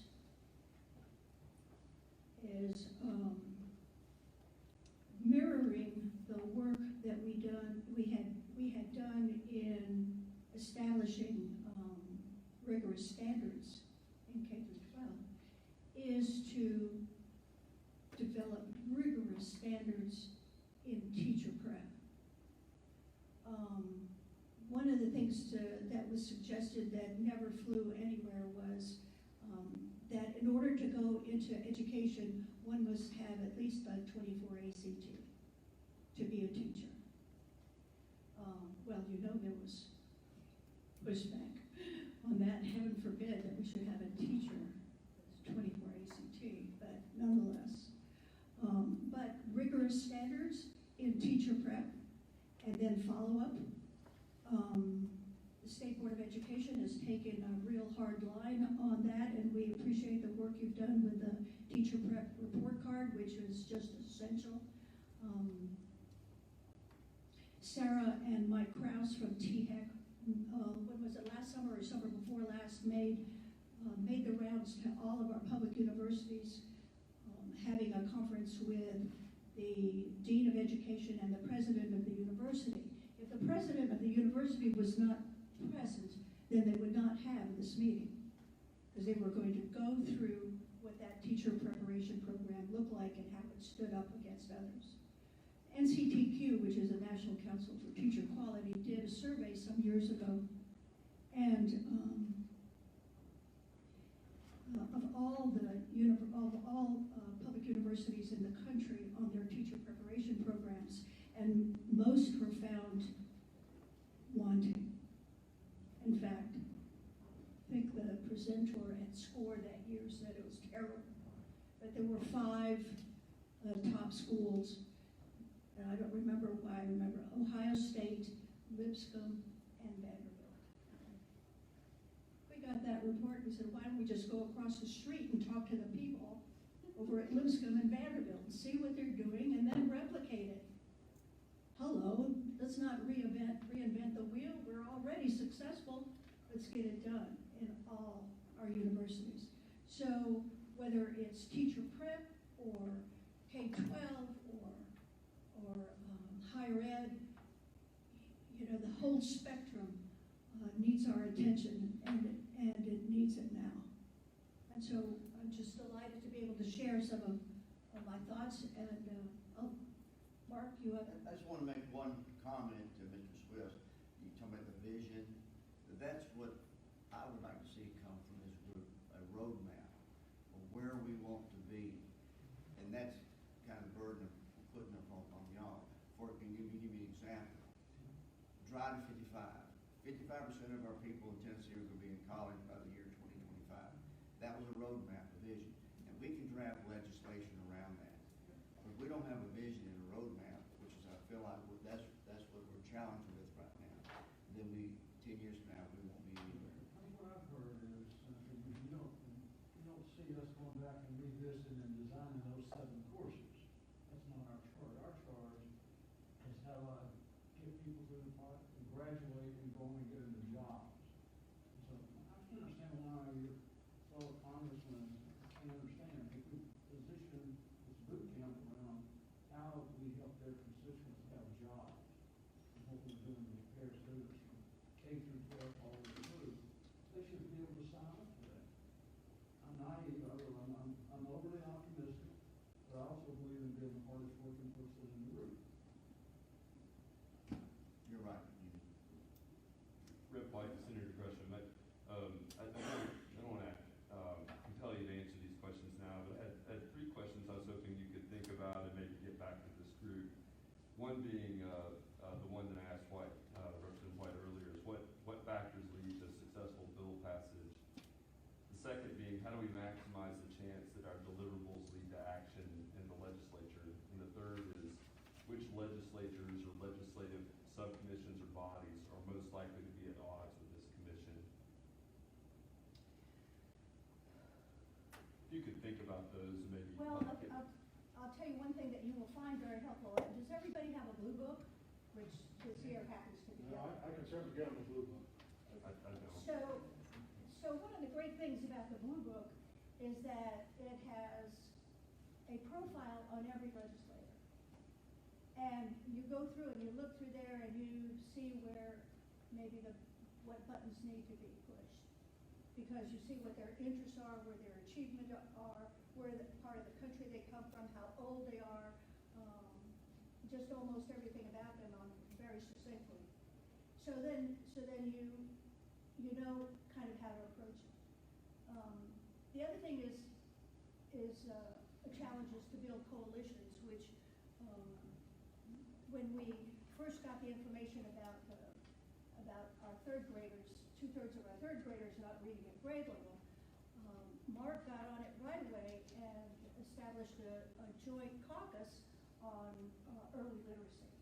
And that as I recall, that summer and that spring, we had a number of folks come and talk to us about those specific things. But timing is everything in the legislature. It is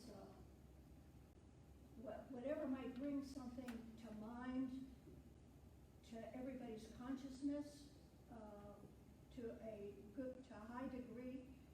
You know, you take advantage of whatever event that was, and you can be successful. I remember I had a specific bill that regarding immigration, and when I took it to the floor in the Senate, this happens.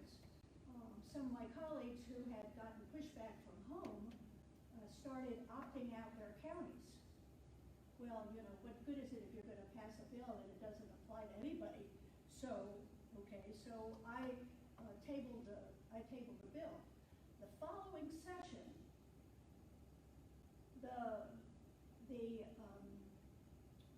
the core of my bill, the essence of my bill,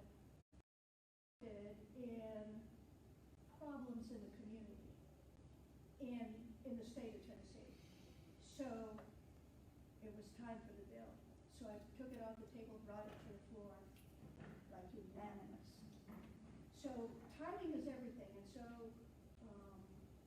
when you're dealing with the legislature on any given bill, you just have to be sensitive to many, many dynamics, and the legislators themselves, is what we're talking about. What Senator Gresham isn't telling you is, and she's my own boss, I was a researching when she was on 14, so she came to the floor and made an incredibly compelling speech, because although she would never mention it, she's Tennessee's first Hispanic female senator, and she never talked about that. When she talked about being a Marine, it was never what Academy Marines, it was just the people can do that, and she came and made a tremendous speech and took off all of those amendments that had been put on the day before, and everyone pressed the green light. It was amazing. I knew I had made a good career choice. At that point in time. So that's the backstory on that. I am, at this point in time, 5 minutes into your lunchtime. But that having been said, you simply can't find people who know more about this struggle of trying to make certain that our education is about children and their future and the opportunities to be excellent citizens than these folks here. So the last thing in the world I would do, Colonel, is cut you off ever. So don't worry, that wasn't going to happen. House Miller, Casey, can you tell us what we have to eat, sir? All right, ladies and gentlemen, we have Panera.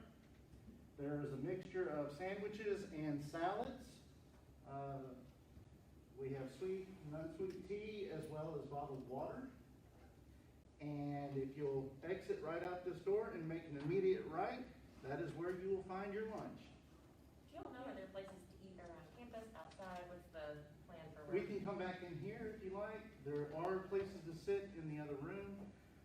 They did mention something about having a cafeteria right down here that is available for members that would like the distance.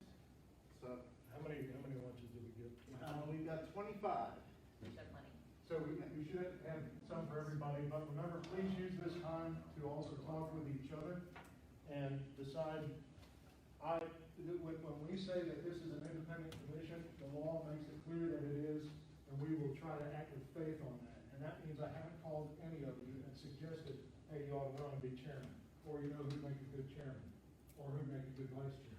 That's your business to tell us how your commission will be run. But the trouble is, with sunshine laws and everything, you don't get to call and talk to each other about that, as we will hear later. So you need to learn each other during this time. I propose, let's come back at 5 after 12, we'll take 30 minutes so that you have time to, like you've been said, get to know each other, have lunch. We'll be back in here at 5 after and we'll get started then. No deliberative conversation. Board and other partners that will focus on the work that we've done as an agency have been tasked with doing, kind of coming out of the early stages of this COVID crisis. So, Senator and Chairman White mentioned this, but another public chapter that was passed in sort of the kind of flurry to get out in March was PC 652.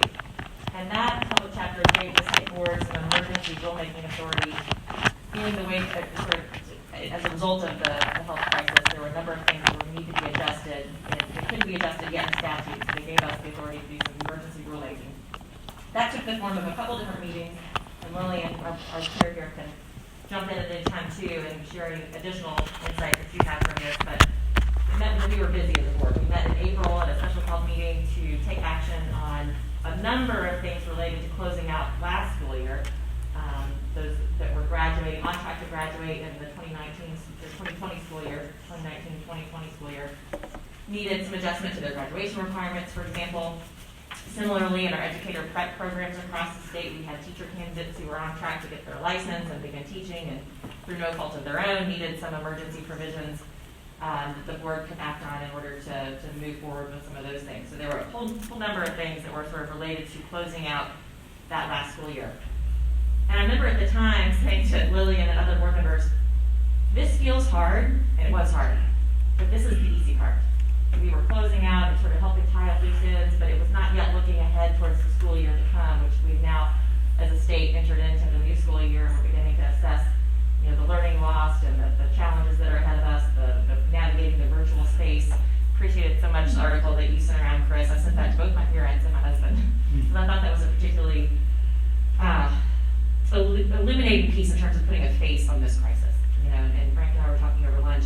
I think for many of us, there's been silver linings. There's been, you know, some good that's come out of the pandemic. I know as a new mom, getting to stay home with my little one has been great. I've loved working from my family room and from my bedroom and, you know, with the little guy in my hands. But when you think about the cost and the struggle that so many of our families across the state are facing, it leaves me feeling nauseous more times than not right now.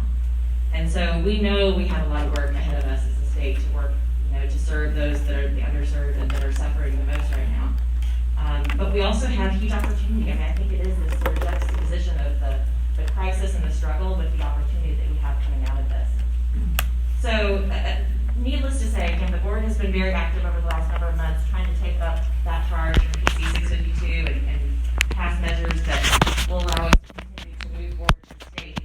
But no one has really been able to come out for air and look and chart the path ahead. I mean, we've been sort of in reactive mode. You know, we've been taking care of the things that need to be taken care of so that we can continue to do business. But no one has yet been able to, I think, come together like this group will and think about the vision and how we build back and how we do that in a way that's better than where we started. So a couple of questions I had to kind of begin the conversation, but this is really yours to drive as we think about the work ahead. One thing that I think we have to answer, and this will be important for the report in January and the future reports from this commission, is what data and information do we need to better understand the impact of COVID? And when and how do we get it? I'm someone who believes that we have to ground ourselves in good information, good data. And I think one of the things that we'll highlight probably in our January report is the data that we don't have yet, the gaps that we still have. So that's one question I have for us to wrestle with. Two others, sort of more in terms of the innovation and opportunity element of this work. Where do we look for superstars, for innovations? Where do we think about the districts in particular who are doing this work so well? I know Tara and I had a conversation about a couple districts that are being highlighted nationally right now for how they've come back in person or in a hybrid way in a really successful start to this school year. And then Frank and I were talking over lunch. The third question I have is, what things were we already pursuing as a state that take on more urgency or importance now? How can we move further, faster, and how and to what end? I think those are all questions that are sort of circulating in my head right now. I'd love to know if there's other questions that you have that you want to put on the table, again, for sort of an open discussion about, as we're throwing the ideas up at the wall, we don't have the outline yet, but what are the big things that this group wants to be wrestling with as we think about the charge from our chairman, our senator, and creating the roadmap for where we go next as a state? Yes, Bert. I'll echo my new friend Glenn's here, and I think that he said it very elegantly, but I think that we have to know where we're going. We have to know what the end goal is. I mean, chess player. So what's the end game going to look like? And not only what it's going to look like, what are we striving for? And I know that we had somebody talk about getting better, but when getting better, it still doesn't hit a mark of achievement. Yes, you got better, but I don't know if you really want anything at the end of the day. So I'm going to echo him, and perhaps, I don't want to define what that is for the group, but I think we have to define what that end goal is, and it has to be measurable. And it might be jobs, because not everyone, we made a big point, wants to go to college. That's not the end all and be all, but I think it has to be something that we can measure, and college success has to be in the eyes of the beholder, which might be the people, not necessarily us. Mm-hmm. Yeah, it's really growth to what end, I always think. I mean, we want to see growth over time, but it's got to be towards, what does success look like? What is that end goal? I appreciate that as an anchor. Other thoughts like that? Like, so this is really kind of the chance to just share the things that are on your minds around this very big charge. Yeah, I Tara. just want to tag on to that. I think certainly measurable, but also time bound. Because we're thinking about the 55% of our students having post-secondary credential by 2025. There's a very time-bound, measurable goal, which I think is a little bit easier for people to gravitate and hold to.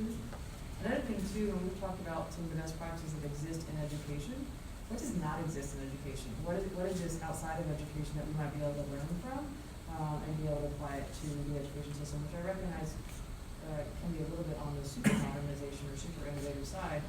But if we're not really thinking about where our students are going to be in 20-plus years, and we just kind of recreate what exists in 2020. It's exactly why the statute was written the way it was, is to foment that kind of discussion right there. And also why, again, we have educators represented from both K-12 and higher ed, but we also have a business perspective and all kinds of really great experiences coming together in this group. Two ideas that I've been kicking around before coming here today, and I've learned a lot already, and so that maybe these shift, but I think at least these two are worthy of discussion still would be, one would be online excellence. I think we could divide online excellence of education into three basic components, that being the type of curriculum that's offered, the access to the online options, and the presence and availability of teachers within the online option. And then the second is the post-high school education. We need to be able to compete with the other state schools, need a more robust vocational or technical option. And then both corporate and public needs, that being divided into STEM and civics. Great, and I'm gonna try to take notes, we're recording this too, but we may come back to you and make sure we've got some of these points. I will also say Mike House, who's my counterpart at the Higher Ed Commission, was not able to be here with us today, but they are very much working with the state board staff to support this body, and at our next meeting, they're gonna be here and we'll have even more of a focus on some of the post-secondary higher ed elements of this work. Let's go Frank and then come over to Glenn. On the online, I would say, is there cost savings for us to take that online as opposed to each teacher being able to teach online? Have teachers, specialists in certain either age group kids or subject matter, whatever, and that may be where you generate some savings that you can use in other areas of education. Absolutely, yeah, that model. Glenn? Oh, I give a shout out to my friend David over here. You know, the story there, when I transitioned into the world of academia, was charged to develop entrepreneurial folks. I went to David and I said, how do you do that? I'm a corporate guy. I don't make value, I don't create, I deliver value. You're a creator. And so he taught me a lot about, you know, that imagining what's possible. So I think we imagine here. So I just use that framework. You gotta have a problem solving framework. So without knowing any more about what we got here, these are just some of my notes and I came here. For you educator, I'm a mind map person. And so, you know, like most third graders, they're pretty good at mind mapping. You know, far better than I am. So I just started out kind of what is. And so I would hope that we could get a good baseline, which I think the team did a nice job today. What is? And that's generally, I wouldn't sell that short, but that's usually pretty easy relative to what we gotta get done. The key is understanding why we are where we are. So even this precedes COVID, so we weren't happy, what I heard this morning, with the situation even before that. So what's led to, we gotta answer the question why. Then you go into the levers that you can pull, with the alternatives. And then you go, and I know my students used to always get caught up in, David warned me years ago that they would do that. They get caught up in, you know, they think they're through. You gotta help them understand what's the predictable outcomes. And I think that would be very helpful in our case here. If we're gonna be successful, we gotta say to the legislature and the people that invested in us, here will be the predictable outcome if you will do this. So here's our vision, and here's the 4 steps we're gonna do to get there. And give everybody a chance to shoot holes in it, whatever, because you may not like the conclusion we come to, but if we can explain the logics of why we got there, we can change some of those logics. That's just Glenn's perspective of what came here today. No, I appreciate that in terms of the problem-solving framework and thinking about kind of the various tools that we have, the levers to change from what is, we would imagine very clearly articulated as that end goal in terms of what could be. By the way, I haven't heard anything that discouraged me this morning. I think it was very exciting stuff. Yeah, I think like I said, I'm more excited now than I was even at 10 a.m. So thank you for fueling my enthusiasm even further. Yeah, Joey. I really appreciate where you're coming, because the vision, and then one thing I've heard over and over is a roadmap. So I think we have to be really specific, or at least I think we have to be careful not to put things out there without a way to help get to where we're going, to that vision. I think that's really important when we're dealing with this. So I appreciate those comments. And I think, again, having folks like Joey, who is in the trenches, operating schools, Yolanda, same at the higher, Marie, you guys represent the ground game, and I do think it's a balance, having that vision, not accepting excuses, but then also understanding what's going to take to actually get there.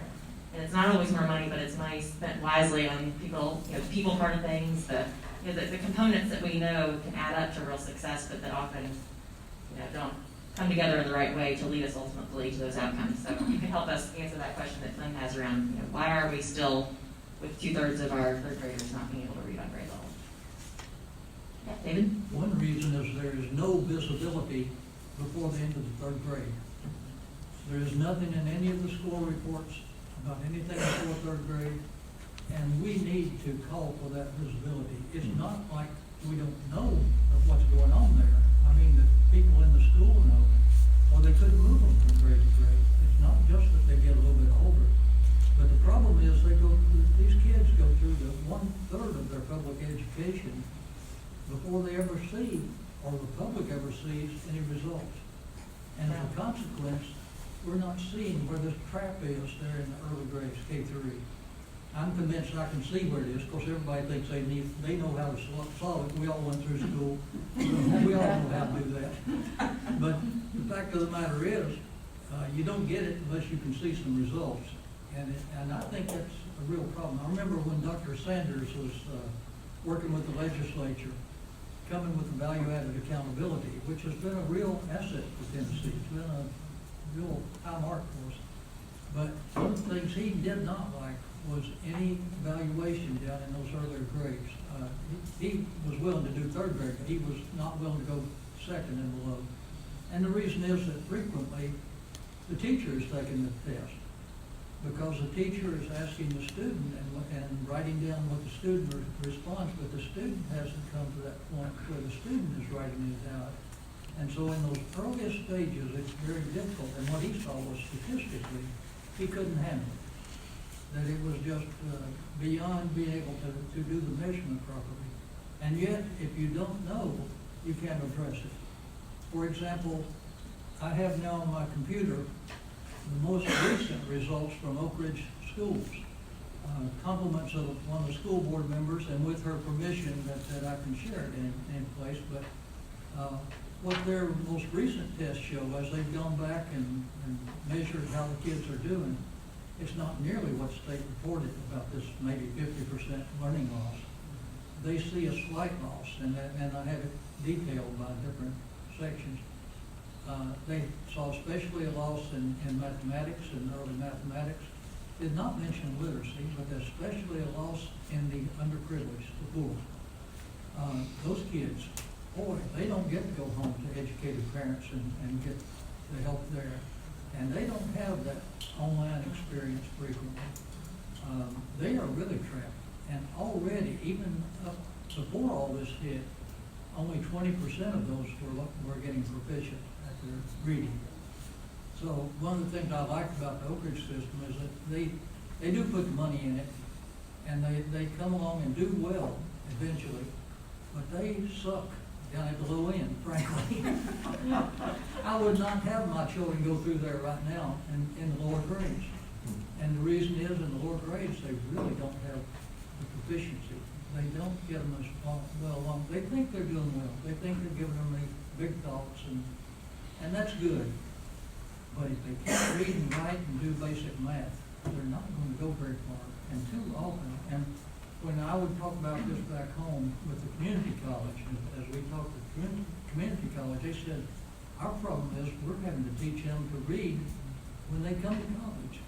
This is crazy. All these recovery labs and the computer works, and the trouble is, at that point, you can't do it very well. So there are ways, there are proven techniques that will work. We're not using them, and I think we'd like to have some visibility on. So a couple things, just real quickly before we move on from what you said, David, because there were a whole bunch of good nuggets there that I want to make sure, and we're going to get to norms later, but as an educator myself, we can all die in a sea of acronyms in education. And so we tell our board members this too, but never hesitate to ask. TBOS was the growth measure that you were mentioning, which is Tennessee Value Added Assessment, and that's a way of looking at, very sophisticated way of looking at how much growth a student makes in a given year, irrespective of where they started and their sort of other circumstances, life circumstances. It's very sophisticated. It's hard to explain because it's so sophisticated.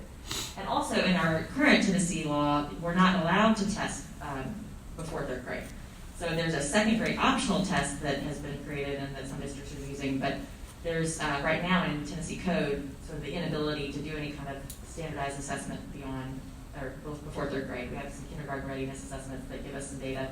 And then also I think that the other point that David made is that while state assessments are great, it's also a post-mortem. It's at the end of the year. Right now, as we think about recovering from this pandemic, we need the kind of data that you were talking about that's being generated locally through diagnostic formative assessments that are given at the district level. The challenge with that at the state level is that when a group like this wants to come together, it's not apples to apples in terms of what's happening in Oak Ridge, Knoxville, Manchester City, because there's often different assessments and different benchmarks. And so anyway, when we think about the data that we need as a state, we'll have to balance sort of, what's available when and the timeliness and the utility of it. So a couple things just related to your comments. Great. And that's what Commissioner Swin had in that bill, House Bill 2229, that died. Yeah. That was tragic. Well, I hope to see some of that revived. We'll see, but I thought your questions were good, and we'll certainly work with our legislative partners if something reemerges on that front, which we hope it does. Let's see, I saw a couple of hands. Yeah, Susan Burns and then Glenn. And going off what David said, without that visibility, I think what you're really getting down to is accountability. And so, and he also brought up a good point, I'm going to call it accessibility. We can't look at this in isolation and not think that there's other things that affect this. Like you said, they go home to maybe a household that is not equipped or has the capacity to handle this. So we have, just like we have in healthcare, we have vulnerable populations, and we cannot forget about those vulnerable populations, and it's just not education.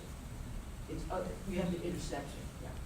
Thank you. That was the other point I was going to put on the accountability systems. Because I think, again, I heard Gretchen talk about this. But if you don't have data, so what happens too, you often see your least effective teachers move to those early grades because they're not accountable in terms of the state assessment. So there's all kinds of downstream implications for the ways that we think about holding ourselves accountable, our educators accountable. And so all of that comes to bear when you look at the way things happen in education and why we have this third grade crisis. So say Glenn, then It kind of reminds me of South Africa, when I was down in South Africa, that we started a bunch of preschools because they had apartheid, way of apartheid, and then they had all these parents that were uneducated, and the kids, it was compulsory to go to school, so you take the kids out of the uneducated house, they go to school, and all the white kids, they all can count to 10, know their alphabet, da-da-da. All the black kids did not because their parents couldn't teach them any of that. So that's why we started all these preschools. In South Africa, they have radar readiness when you go into school. So at least they can see where you are when you start. And it seems to me that if we're going to be measuring them in third grade, it's unreasonable to waste a couple of years before that when we could actually see when they first come here the state that they're in and how we can help them. And maybe this gets back even below that, first when they're a year, 2, 3 years old. I don't know. Anyway, that reminded me of that.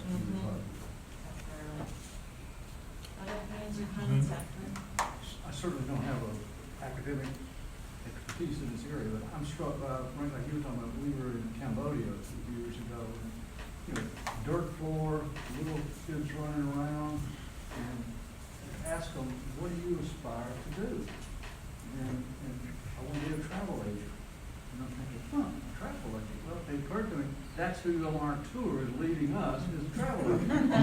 And so, do we do that in the third grade? Do we try to understand, because my kids is third grade, they've got ideas about what they want. So if I want to be a healthcare professional, if I want to be a doctor, a cardiologist, a heart surgeon, here's why it's important to be able to read. You can't, is that, it just strikes me that it's the application of learning versus just the pure, because I'm sure I was a terrible English student, still I'm terrible today, but I managed to get through because it was important to do what I needed to do. So anyway, just a thought. I think it'd be interesting along those lines for this group to understand what the research says about students that are coming out of poverty, what they're really thinking about. And I think most kids that are coming out of poverty aren't aware of, I want to work in healthcare. Most of them coming out of poverty, which is the majority of students across the state, are thinking, where am I gonna get lunch? Where am I gonna get breakfast? Where am I gonna sleep tonight? Am I safe at home? Maybe I'll look up, not perfect, but there's too many questions like that from a social and emotional piece. They don't know that I think it'd be valuable for all of us to get kind of grounded in what that is. And I don't know all the specifics behind it, but I think it'd be valuable because, you know, we were talking earlier about the future careers don't exist today. So, you know, my kids are very, very young. By the time they graduate, whatever their potential future is, they likely will be in positions that don't currently exist. How do you encourage them to think about the industry, to understand it, inspire them, but also kind of problem solve and group work together and be curious so that they can actually explore whatever those jobs don't exist, which I think is a bit of a challenge. I don't know where it makes sense to bring this up, but I think it's also important for us to think about breaking this out besides just K through career, because I do think we need to have conversations with Department of Labor, ECD, Department of Human Services, healthcare, because all of those things go into supporting kids. On that point, already spoke with a deputy commissioner over at Labor and Workforce Development. They're the folks that handle like the HISET course and so on like that. And a lot of what they're doing under the WIOA grant that they got, the Workforce Investment Act, has to do with exactly the points that you're making. And actually, Yolanda, when I first met you, it was with Kenyatta, who's a dear friend of ours, who's now over there, the deputy commissioner. And he spent the last couple of years going all around the state looking at this 10th grade to post-secondary, and then was hired by the Commissioner of Labor and Workforce Development, who was the president or vice president at Northeast State Community College. So their entire department is pleased to help us and to dig into this issue that you're talking about. Absolutely expected. So, I'll be all over the place a lot of times, and y'all have to forgive me for that. First of all, social emotional, that is huge, and amen. But what you're going to find out, and we just went through that, when you start being, so the people that are struggling right now, the kids that are struggling right now are the ones that don't have the support at home. I mean, they are. So yes, there's going to be a lot of learning loss, and you're right. The learning loss is not 50% across Tennessee. It's not. I'm not a betting man, but I bet the farm on it. And I have data from my district that was just like Oak Ridge. But with social emotional, families feel like you're getting into their business. So we'll have to be very aware of that, because that's a part of this, but that's going to be part. Assessment, question. 3rd grade literacy. I would like to know where 3rd grade was, who established 3rd grade. Here's why I'm asking that. I'm sure there's research behind it. I also know that there are, especially with males, 4th grade is when they're developmentally appropriate to actually read fluently. So I'm just curious where 3rd grade came from. Assessments. So kindergarten, 1st and 2nd grade, they assess about every 2 weeks. It's just a different test than what they're measuring the 3rd grade on. So the lower grade teachers, they're not opposed to that assessment. It's needed. But I'm not sure how aligned that is to TN Ready. So some work needs to be done there so that we're not getting to 3rd grade and having our first test. But they are being assessed regularly. Most of them with AIMSWeb is what it's called. So those are just some, just the 3rd grade's a question. Yeah, I'm sure it's probably more bureaucratic than anything else. But I guess, you know, in terms of when you start testing and when you start to have sort of appropriate measures of student learning that you can report on, but it's a great point. And Yes. on that point of the 10 Ready, I remember coming over and listening when they were pushing the Common Core, and of course 10 Ready is just a version of the Common Core. But they were very explicit about what goes on in kindergarten, 1st grade, 2nd grade, 3rd grade. There are markers all the way along there. So it's not that we don't have those standards and the expectations, it's just we don't have any visibility of them. Everybody was so worried that we're going to go beating on the teacher. That's not the idea. We're worried about the student, you know, and that's what we need to focus on and get that part. But Ken really does have that built into it. I remember very detailed what all has to be done. It's kind of interesting, reading instruction pretty much stops at second grade. In terms of the standards. Although literacy does not. And literacy does not. But as far as if As a high school teacher, I can attest to that. I wasn't taught how to teach reading, and yet with 9th and 10th graders, I often was teaching reading. And so this gets back, again, it's also interconnected with the point that I think Senator Gresham was making about educator preparation and how we train our teachers. I know this is the Passion of Yours Day, but that's so important too, to make sure all teachers understand the science of reading and that they're prepared to help students along their literacy journey. This is going to be such a rich conversation over the next number of years. I think I've been able to share that with a couple of you. I think that's one of the things that excites me most about this group is that it's not going to be a couple meetings and we're done. I mean, you guys are you're going to get to know each other really well over the next few years. And it's a long road ahead of us, and we've got some really heavy charges.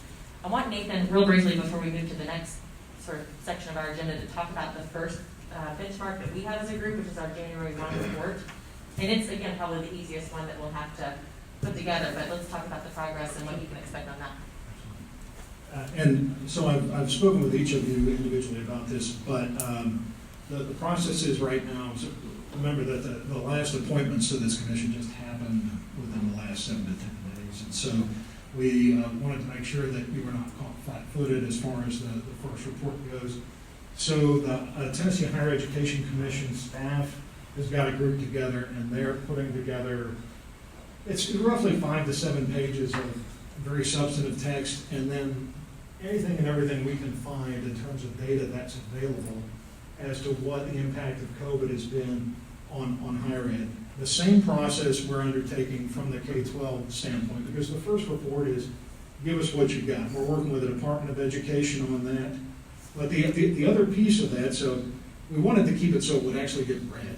And so we're thinking, a couple pages introduction, 5 to 6 pages K-12, 5 to 6 pages higher education. Now, we take the substantive data that we get from these other folks, but then we also make sure that we're pointing out what data isn't there that we would use if we had it. And that's where the substance of it is because there have been other commissions and task forces that have looked at various portions of COVID. And we certainly were interested in taking all of their work and using those as supplements at the end or addenda or whatever, so that you could 5, 7, 10 years from now look back and find this one resource and use it. But we want the portion to be consumable, to make clear. Is that, I know I've spoken with you individually about that. Is there any angst on that? I just want to underscore, but we're pulling this together. It will be your report, though. And Absolutely. That's why You'll you'll lecture here today. There'll be at least 2 more meetings before January for you guys to put your fingers on that report and tell us what in that makes sense. But the charge and the law for the first report is really, what do we know, what can we say about the impact of the health crisis in terms of data? So it's a little bit more of the descriptive analysis at this point. How many more reports will there be from our group? 2 more. So if this one doesn't reflect enough by our group, the second one's not gonna look like it's from the same people.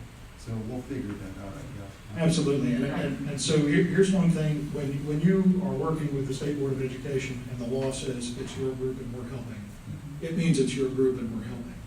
We just wanted to make sure that there was a product for you all to work on, and we'll go piece by piece and do edits on it as we go. Or scrap it and start over if that's, Yeah. but it's at least it'll give us some place to start in terms of that we were trying to source the data that is available that would be helpful. Thank you.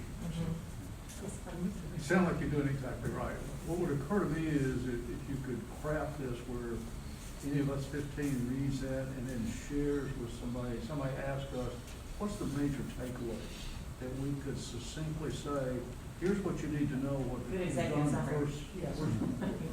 And maybe, I'm sure we'll be able to come up with that, I'm not sure it'd be the same, but maybe you can help us with at least the first report. That's a great point. And Glenn, another point is when you get into to me, it's like the fun of this committee gets to start after the first meeting. Because that's what we get to do, the imagining and that sort of thing. Not only to create a vision, but you said, well, what's a vision without some substantive steps? If at least what's been bouncing around in my We're in mind. business, we call it the elevator pitch. What can I do in 1 minute that would cause the governor to say, Glenn, I want you and a couple of your colleagues come over and tell me more about that, or whatever. And I think this first report really is sort of a call to arms. I mean, we all know that there's a crisis happening, but what does the data tell us about the extent of that crisis and the impact? And then that will be sort of the floor from which we can launch as a commission, the roadmap, what comes next. Sir, just an observation, is it fair to say that we weren't happy with where we were anyway in COVID? I don't want to speak for my colleagues, but yes, I mean, we have 2/3 of our students who weren't reading before COVID. Yeah, okay. In third grade. That's one data point, yeah. So, the rest of our afternoon. That's it for me. Thank you. So, the rest of our afternoon is going to be kind of some of the administrative work we need to get through. We're going to hear from our very able general counsel, Angie Sanders, who is going to keep us legal. Is going to make sure that we understand, first of all, that Frank isn't just Frank. Frank is a public official. Frank is a commissioner. David isn't just David. He's a commissioner. We each have a public persona that goes with being a public official. And so we're going to go through the do's and don'ts here of this, and then we're also going to talk communications. We'll also get into what can we expect for future meetings and how is that going to look. And then once you elect your officers, those two officers and I are going to work together to put together what we'll call a commission meetings policy, which will be like your rules of order for a body this size, and kind of that'll set out the norms. They won't take effect until you vote on it. So, but that's how we'll proceed from here. Counselor, it's all yours. Okay. Can you all hear me well from here? Okay. Thanks, Nathan. Thanks, everyone. As I said earlier, I'm Angie Sanders. I'm the General Counsel for the State Board, and I'm sorry to pivot from this very interesting conversation to the compliance piece of things, but it is very important. You're going to be serving on this commission for the next 2 years, so you need to understand what does it mean to be a member of a public body. I think some of you are familiar probably with this if you've been in state or local government before, but if you're strictly from the private business world, a lot of this may be new to you. So the first thing we're going to talk about today is the Open Meetings Act, and you'll commonly hear people refer to this as the Sunshine Law, this and the Public Records Act, which we'll talk about in a few minutes. But it states that public policy in the state of Tennessee must be open, public business shall not be conducted in secret. The Open Meetings Act applies to meetings of a governing body, and we'll talk about in just a minute what the definitions of those two terms are. The act requires that meetings be open to the public at all times, so this meeting was posted on the State Board of Education's website. Anyone from the public who wanted to come to this could come. Now, I'll point out that means that they can come sit and watch. It doesn't necessarily mean that they get to participate in the meeting. You have to give adequate notice to the public, so make it clear where it is so that they could come and show up, give them a reasonable opportunity to do that. Recorded minutes must be taken and must be open to the public. Casey is here today taking minutes. We're also recording this for purposes of minutes to make sure that we can take an accurate record of what went on today. And then all votes have to be public. So that's either by roll call vote or a vocal expression of ayes or nays. So looking into the specific definitions of under the Open Meetings Act, what is a governing body? A governing body is any public body which consists of 2 or more members with the authority to make decisions for or recommendations to a public body on policy or administration. So you all are a public body. You are created by law. You have the ability to make decisions and recommendations regarding the impact of COVID on the state of Tennessee, on education, and you have the ability to make recommendations to the State Board, to the Higher Education Commission, to the General Assembly. So you most definitely 100% fall under the definition of a governing body under the law. And then the act applies to meetings. Meetings occur when a governing body convenes to make a decision or to deliberate toward a decision on any matter. So Tennessee courts have said deliberation is examining and consulting in order to form an opinion or weighing arguments for and against a proposed course of action. This definition of deliberation is really important. You have to be thinking about, is the conversation that we're having weighing arguments for and against, or is it examining and consulting in order to form an opinion? And we'll talk a little bit more about practical application of that in just a second. So the Act applies and allows for special called meetings. So this would be a regular meeting of this body, but you can have special called meetings. As Sarah said, the state board, we've been keeping Lillian and our members very busy with not only our regular meetings, but our special called meetings, especially in the past few months. I think we've met almost every single month since March when this hit. And a lot of those have been special called meetings. There's a 3-pronged test for a special called meeting. It requires that notice be posted in a location where members of the community could come to know that that is happening. So for the most part these days that is a website, but a few years ago that may have been the newspaper, it may have been the town hall. But it has to be public notice. It must reasonably describe the purpose of the meeting, so we couldn't just say the commission is meeting and then talk about whatever we want to talk about. There has to be an agenda, describe what we're going to talk about, and then notice has to be posted at a time sufficiently in advance of the meeting. So it can't be like 2 or 3 hour notice. You need to make it so that the public could attend if they wanted to. Specifically on electronic participation, this has been a huge thing this year, obviously because of COVID. There already is a mechanism in the law that allows state governing bodies to meet electronically. The governor issued a specific executive order as part of COVID to allow local, for example, boards of education to meet electronically. They normally don't have that option under the law, but they do under the governor's executive orders. It requires that the body determine the matter as urgent and necessary. So obviously because of COVID, the state board has not come together in an in-person situation like this, mostly because the members reside across the state, much like you. There have been, up to this point, pretty strict rules around coming together in person because of COVID, but then also a lot of the things that they are needing to consider are very time-sensitive items. For example, waivers that have been submitted by districts to the state board to consider so that they can get relief from certain laws that they might need to deal with COVID.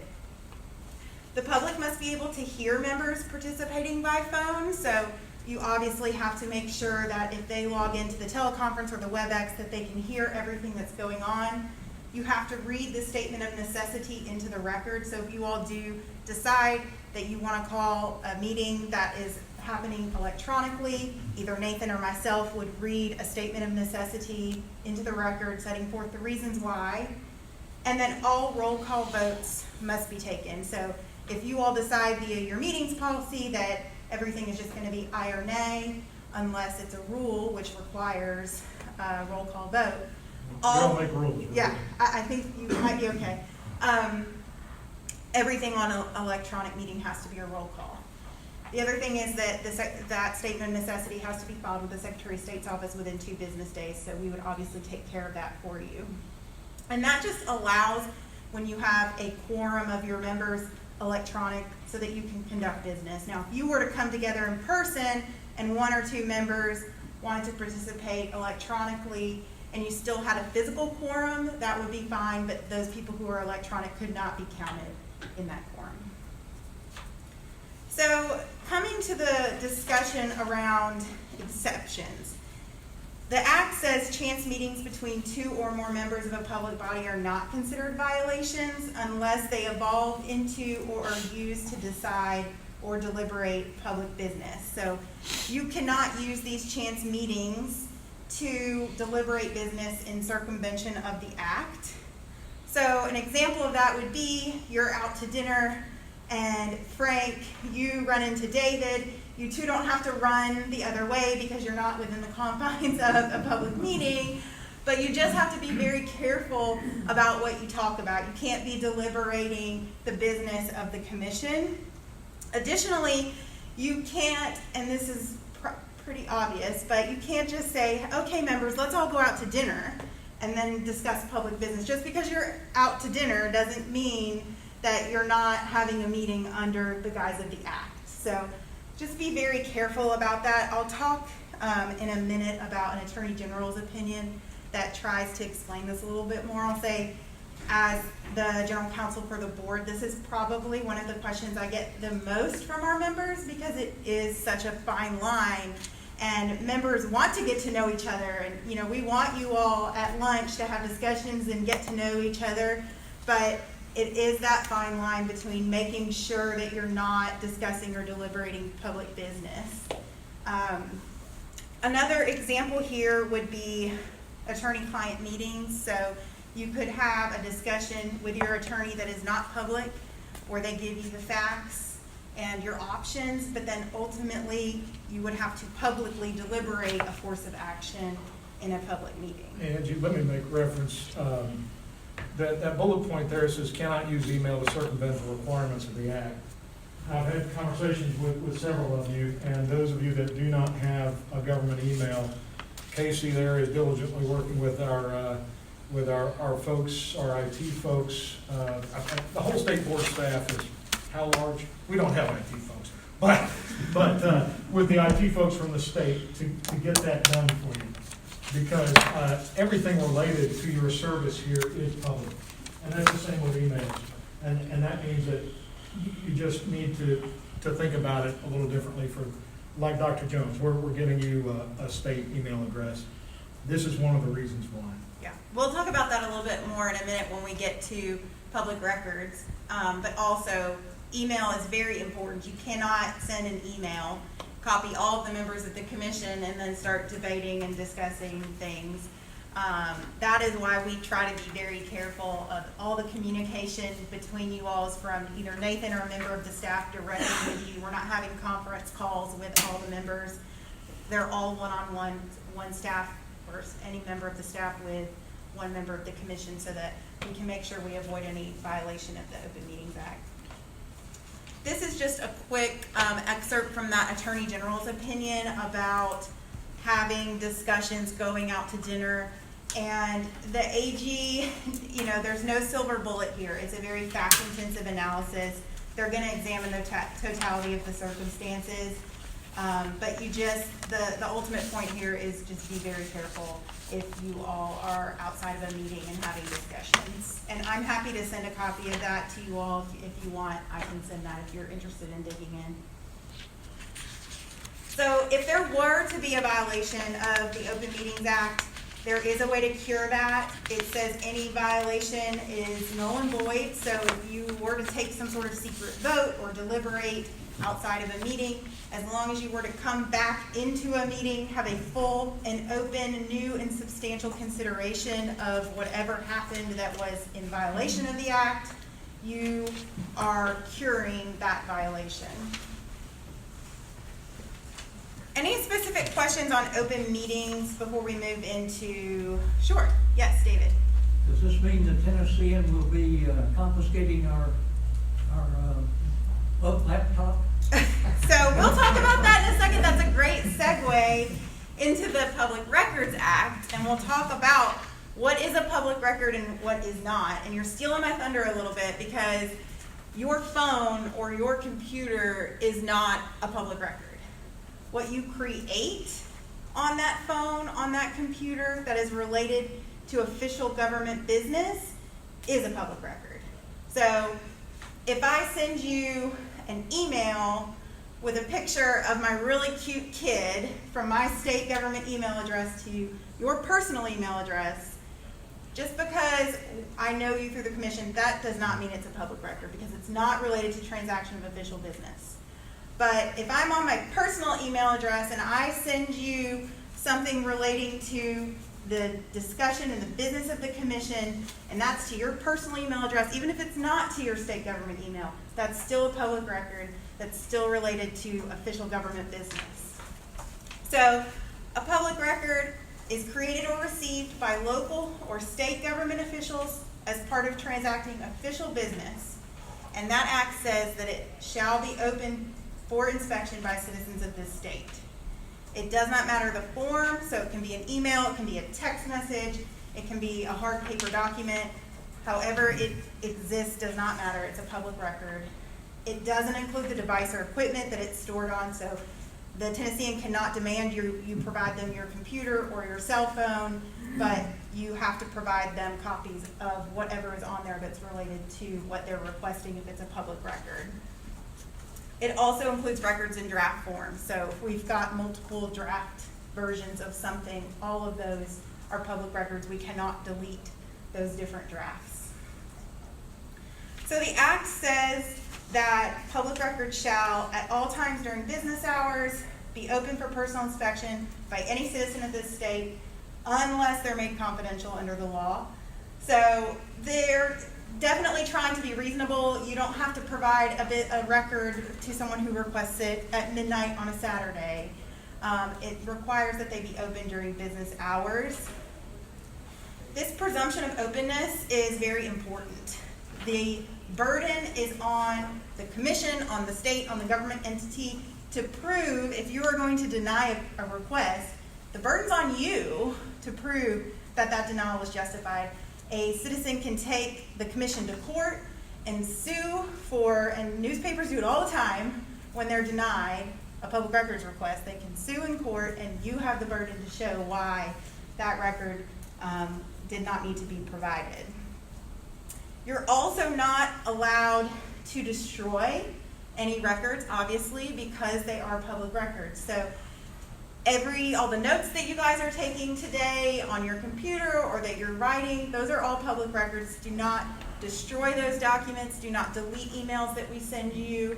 Just err on the side of keeping everything because it is a public document. So here are some examples of public records. I won't go into this too much. The big ones I'd really say are emails, text messages, agendas, meeting minutes, things like that. There are tons of exceptions to the Public Records Act. One that I want to point out here is personally identifying information is an exception. So if the Tennessean were to request copies of resumes of everyone who is on this commission, we would be able to redact any personal information such as your personal email address or your personal home phone number or your home address before we provided that to them. There are many exceptions contained in many different areas. So in the law, in the rules of civil and criminal procedure, agency rules, common law, federal law. The Tennessee Comptroller's Office actually did a study in 2017 on the number of exceptions to the Public Records Act, and they found 538 exceptions just existing within the Tennessee Code. So that doesn't include where exceptions are in the rules of civil procedure, the rules of evidence, or anything like that. So there are quite a few exceptions. So what are the requirements? If you receive a request, the records custodian, which state board staff would take care of receiving that request and responding. You have to make those records promptly available. If it's not practical to do that, you have 7 days to either make the information available, deny the request in writing, give them the reason why you're denying it, or tell them that you need additional time and tell them how much longer you're likely going to need so that you can respond to their request. They must be sufficiently detailed so you can 100% go back and we can say, look, we don't understand what you're asking for, it's not clear enough, we need more information.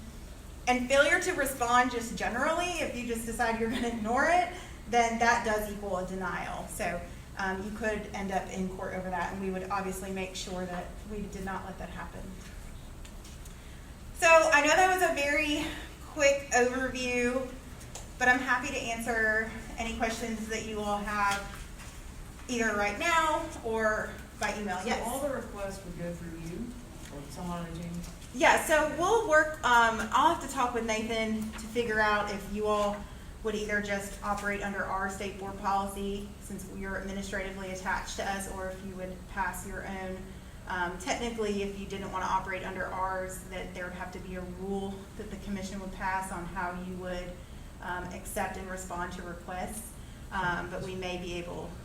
I think it'll probably end up staying with us because there's no authority in this statute for this body to create rules. Matter of fact, it's one of the reasons that, you know, I'm thinking about exactly how to word your commission's meeting policy. I mean, but whether, because it's not, doesn't make clear whether they have a policy making authority sort of thing, so whether we call that something different, we'll have a conversation about that. And that's something that we will do once you all have elected a chair and vice chair, because that needs to be done with consultation of whomever you all decide to preside. Yeah, so we would definitely, the state board staff would support you all in responding and accepting those requests. Yes. Angie, what about verbal? So one of the newspapers calls one of us, finds out we're on the committee, what's your advice? How we deal with that? I've got a whole section on that, by the way. Okay. Well, Nathan, we'll talk about that in a little bit. My response would be, you just need to let us know, and we'll take it from there. We can't necessarily require them to reduce it to writing, but we would work with them to take down what their request is. Anything else? And if you have questions, if they bubble up as you're thinking about this, since this I know is new for a lot of you, my email is at the end of the presentation, and I'm happy, it's also on the state board's website, so happy to answer any questions y'all have. Thank you. Thank you. Thank you so much.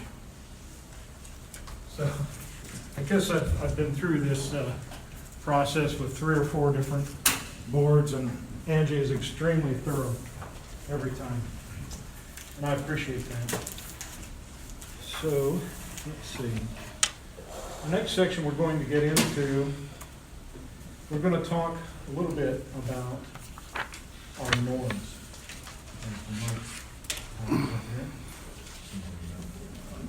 There we go.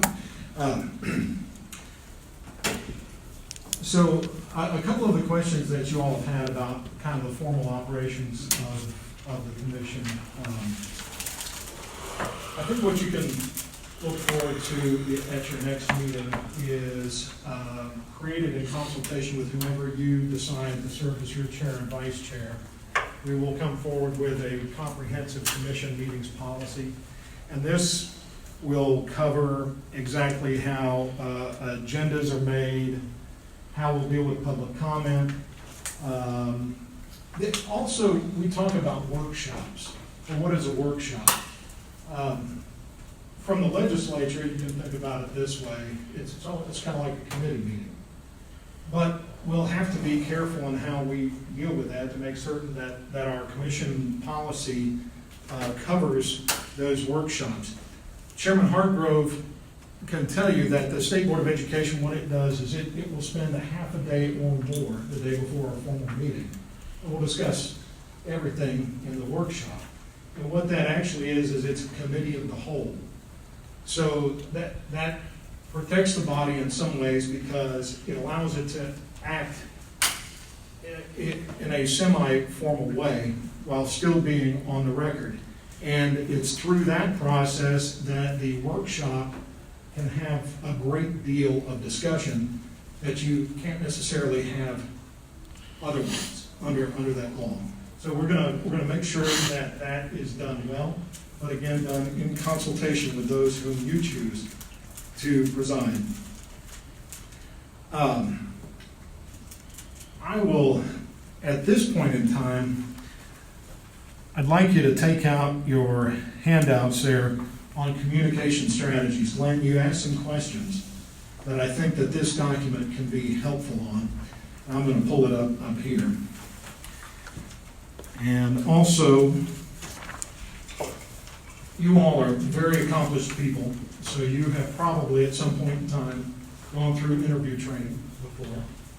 I think there's every likelihood that as time goes on, your local media may seek you out, or, once we come out, especially make some strong statements or propose some real innovations, that there is very much likely to be the opportunity or the curse, whichever way you look at it, of a great deal of media attention. So One person who's on my team at the State Board of Education is Elizabeth Tullos, and she's great. She's absolutely great. And throughout this presentation, you'll be able to get her phone number and mine. The long and short of it is, as long as you are attached to the state board, there's no way we're going to let you fly in the wind. Okay, you're not alone. We're always there to consult. You all know because you got my phone number, and you can call me anytime you need to. But we're happy to help. So let me pull up the communication strategies.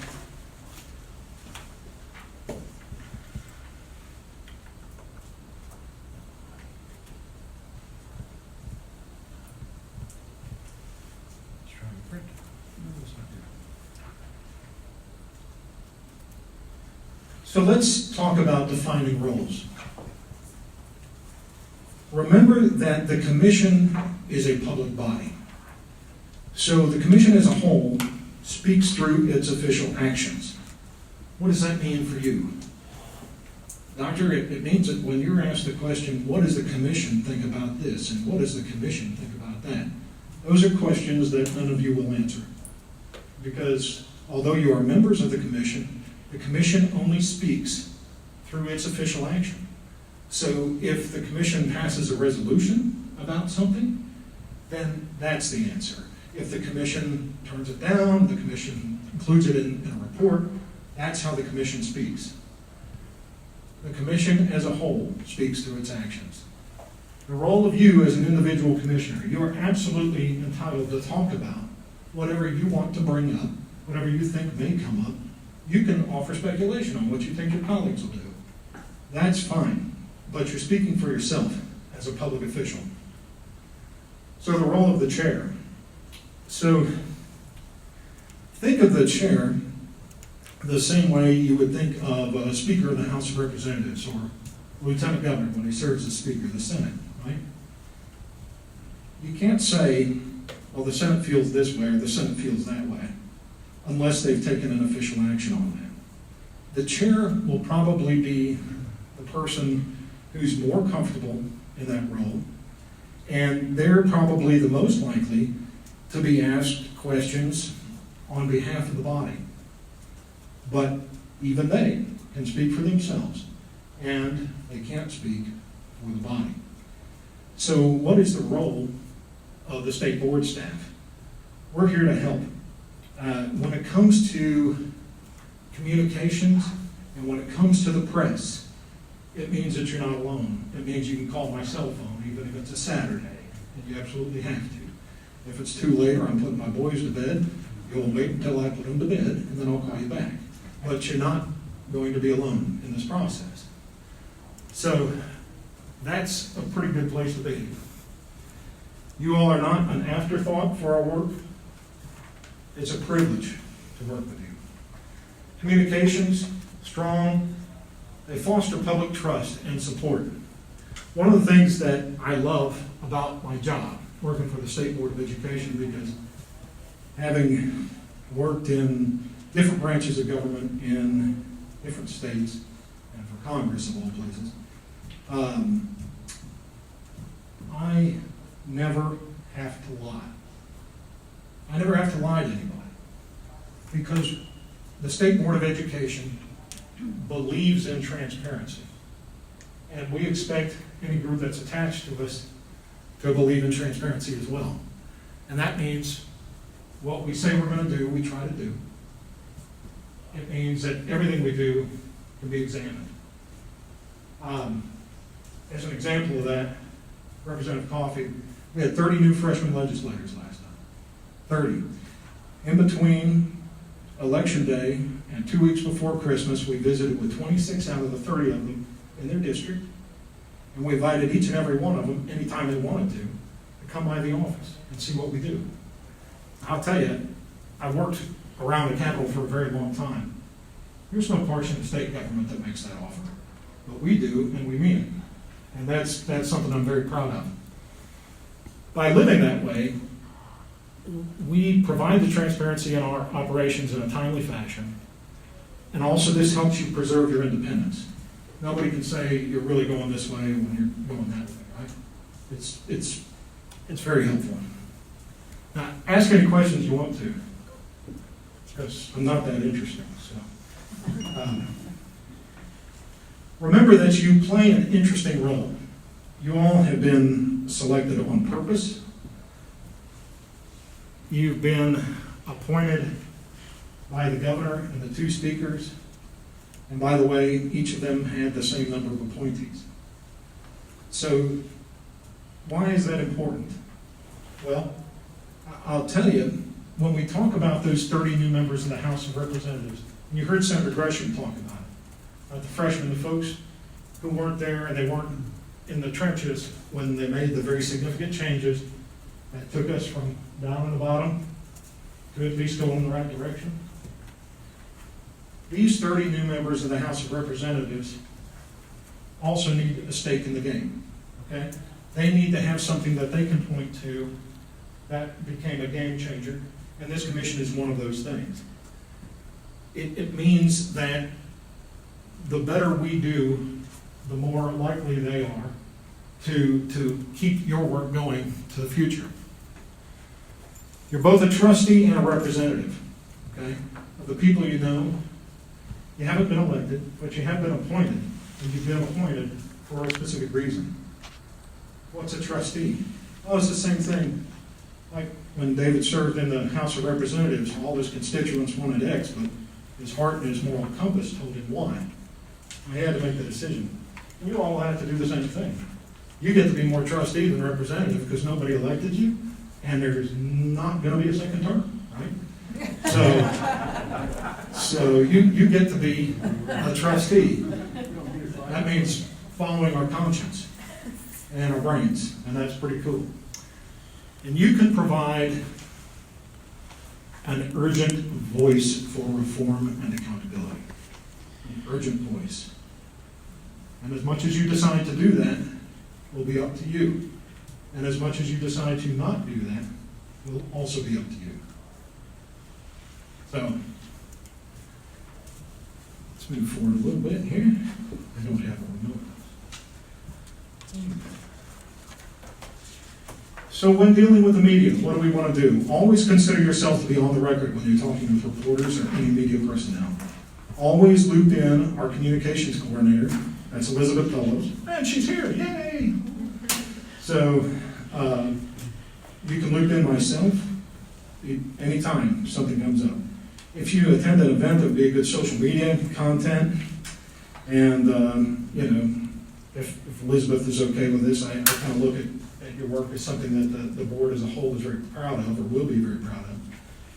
Sure, share that with us. Remember, if you get into the idea that you want to do an op-ed or communication document, any press release, something like that, in terms of your responsibilities and your direct work on that commission, we would ask you to coordinate that with us. We can't force you to, but things will get awfully tough to take care of if we're not in on the front end. So please help us with that. That's only if you're talking about the commission. That's right, only about the commission. This is about you acting in your official capacity for the people, right? So guidelines for speaking with the media about this work: inform Elizabeth, know your audience, think before you answer, always tell the truth, avoid using no comment, don't speculate, avoid jargon and acronyms. Isn't that right, Dr. Sarah? That's a big thing. Even with our board members, they get lots of presentations from lots of people who like to impress other people with all the acronyms they use. And it's more impressive when you don't. It makes it hard to be transparent if you're talking in a language that people don't understand. Exactly. Remember, everything you say may be printed or put on the broadcast. 5 things to do when the media calls you: contact Elizabeth or myself. Get a general overview of the story and the contact information. Familiarize yourself with any facts or research you might want to reference. Again, no speculation. Write down some specific talking points. Call me. Call Elizabeth. You don't have to fly solo. So that's a bit about the communications. I've also gotten, the interview strategies here is in your packet. Please feel free to refer to it. And questions or concerns? Sir? Are we really called the Erie Commission? I've just been calling you Eric on everything. It seems to me that you would do well to call it Kerry. Perry? T-E-R-I. Because Erie does sound a little eerie. That's right. Yeah. Well, so with that, we're going to go into our first formal action. You might think you've been meeting all this time, but for real, we don't meet without a quorum. And so, one of the processes that that any deliberative body, any public body will go through their first time is to elect a chair and a vice chair. There is no member who is more senior than any other member. What we do with the State Board of Education is when it's time to elect our chair and vice chair, it's whoever the most senior person resides. There is no senior person. We're all sprightly, and we've all been here the same amount of time. But, so, what will happen is I'll preside over the process of electing a chair and vice chair, and then we can adjourn, and whomever is going to be the chair and vice chair will work with me on the commission meetings policy, which, by the way, is 95% drafted, but doesn't matter. It's still, you gotta have your perimeter and your happiness with it and the changes. And then, by the way, it will be brought before the whole commission, and each and every one of you will have your input on it. We're not in the leading you around by the nose business, okay? So, with that, I will sit down and we'll make this thing formal. So, once I find the notes, that is. All right. So one thing you'll find is that when we sit down and we do formal things, you're commissioner so-and-so. So enjoy that. So I call the meeting of the Tennessee Educational Recovery and Innovation Commission to order for the purposes of perfecting our organization. With that, Mr. Griffin, please call the roll. Commissioner Chisholm Burns. Here. Commissioner Coffey. Here. Commissioner Dixon. Commissioner Jones. Here. Commissioner Yolanda Jones. Here. Sorry. Commissioner Rothermel. Here. Commissioner Scarlett. Here. Commissioner Swift. Here. Commissioner Vaughn. Here. Mr. Director, you have 8 commissioners present. I detect a quorum and the commission is duly convened. The first order of business is to open floor to nominations for chair. Commissioner Coffey. I nominate Commissioner Tara Scarlett. I did briefly mention that to her at lunch. In particular, I think that her background in marketing is going to be very important for the materials that we come up with and communicating that to the public and to the legislators. That's going to be our most difficult job. We can pontificate all we want, but we got to get the word out. So I nominate her. I second. Are there any other nominations? Are there any other nominations? Are there any other nominations? All right. So, since it is the election of officers, we will need to do a call of the roll. As your name is called, please answer Scarlett, since we have one option. Mr. Griffin, please call the roll. Commissioner Chisholm Burns. Scarlett. Mr. Coffey. Scarlett. Mr. Dixon. Dr. Jones. Scarlett. Miss Jones. Commissioner Rothermel. Scarlett. Commissioner Scarlett.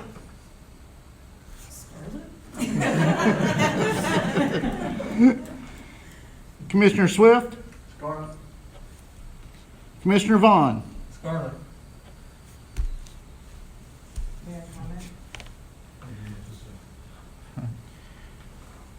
Mr. Director, you have 8 commissioners voting scarlet. Commission has elected you chair of the commission. Do you accept? I do accept. And I can comment now. Absolutely. I just met many of you this morning. I can't tell you how much I appreciate your vote of confidence, and I hope that I can do the best training that we can. So thank you. The floor is now open for the position of vice chairman. Do I have a nomination?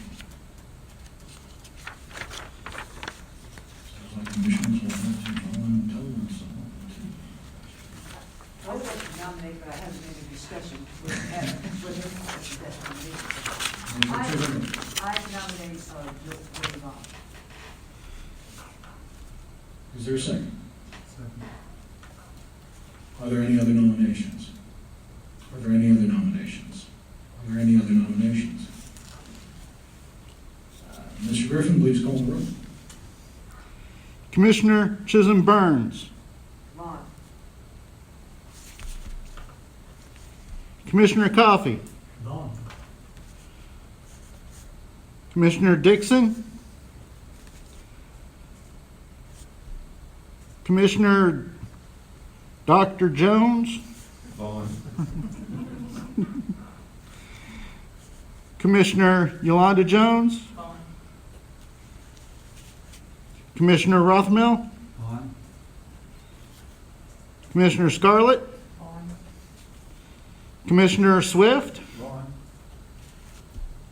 Commissioner Vaughn.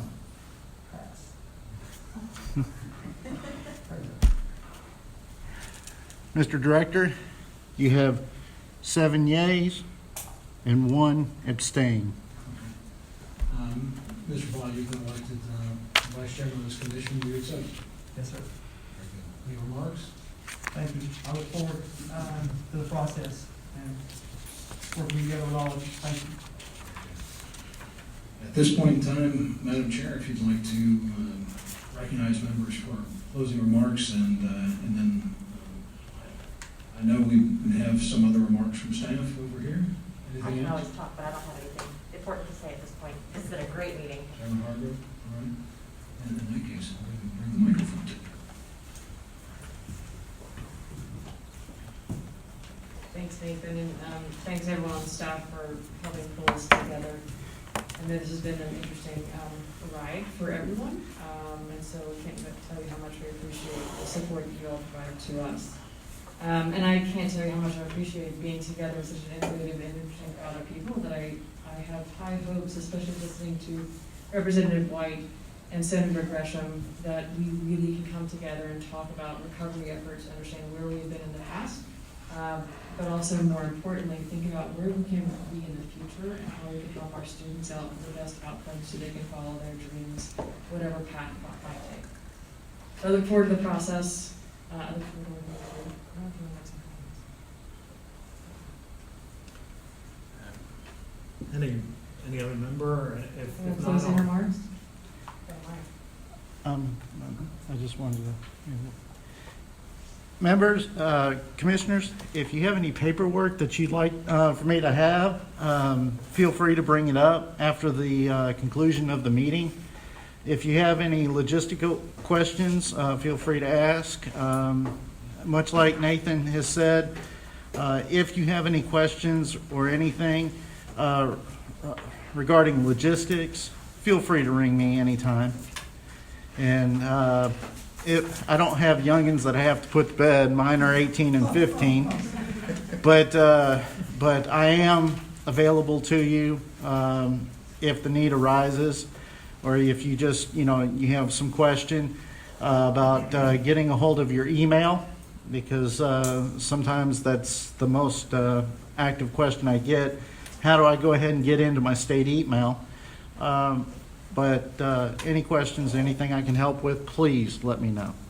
On that same note, just real briefly, and I know our chair would like to say just a couple things before we close. First, thank you all for your participation today, for coming together on such short notice.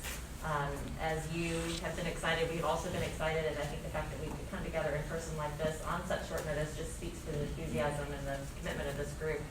I know Nathan's going to be our primary sort of staff member interacting with you all in terms of logistics and support, Casey as well, obviously, but I'm sure you'll be working with now Chair and Vice Chair on the schedule for the next meetings, because I do think we're going to want to come back together, and those meetings you'll be doing even more of the talking than you did today, and look forward to those meetings yet this calendar year. So just wanted to make sure that you knew we'd be in close touch to follow up on that soon, and I'll turn it over to Lillian. And I just want to say, can you hear me? I just want to say a few comments because I was incredibly impressed with the interaction and the engagement that you had today. But honestly, I'm not surprised. Having read every one of your bios, it was clear that you were going to come prepared and that you were well chosen for this task that's been given to you. I do want to offer to Chairman Scarlett my assistance as a chairman if you need it, but I can tell you, I promise you I'm available to you, and I can give you my phone number after or whatever. But these people, you can tell by the way they presented today that the depth and breadth of knowledge that they have to assist you along the way is just top notch. I don't know how we could do the work that we do as a board without their support. Clearly Nathan James knows what he's doing regarding the whole process of parliamentary procedures and how you run a meeting, and you heard from General Counsel on how we can stay out of trouble with the media and avoid lawsuits and things of that nature. Not that that would ever happen. It happens to us, I hate to say it, all too often. But I'm excited for the work, and I look forward to seeing the outcome, the deliverables from your work. So thank you so much. I would just say, one of the ways that we'll determine how and when we want to meet will be, we'll do a doodle poll that'll come out, and we'll give you several different options about when you're available. I don't expect to have too many meetings in person for at least the rest of this year. I think it's more likely that we'll be online, but again, the decision will be yours. And then we have some extraordinary healthcare professionals. If you're happy and you're happy, I'm happy.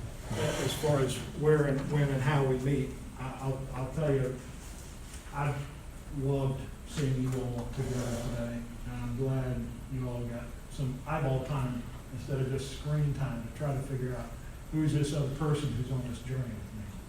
You know what I mean? Mr. Vice Chairman, were you wanting to say something? I'm sorry. No. Okay.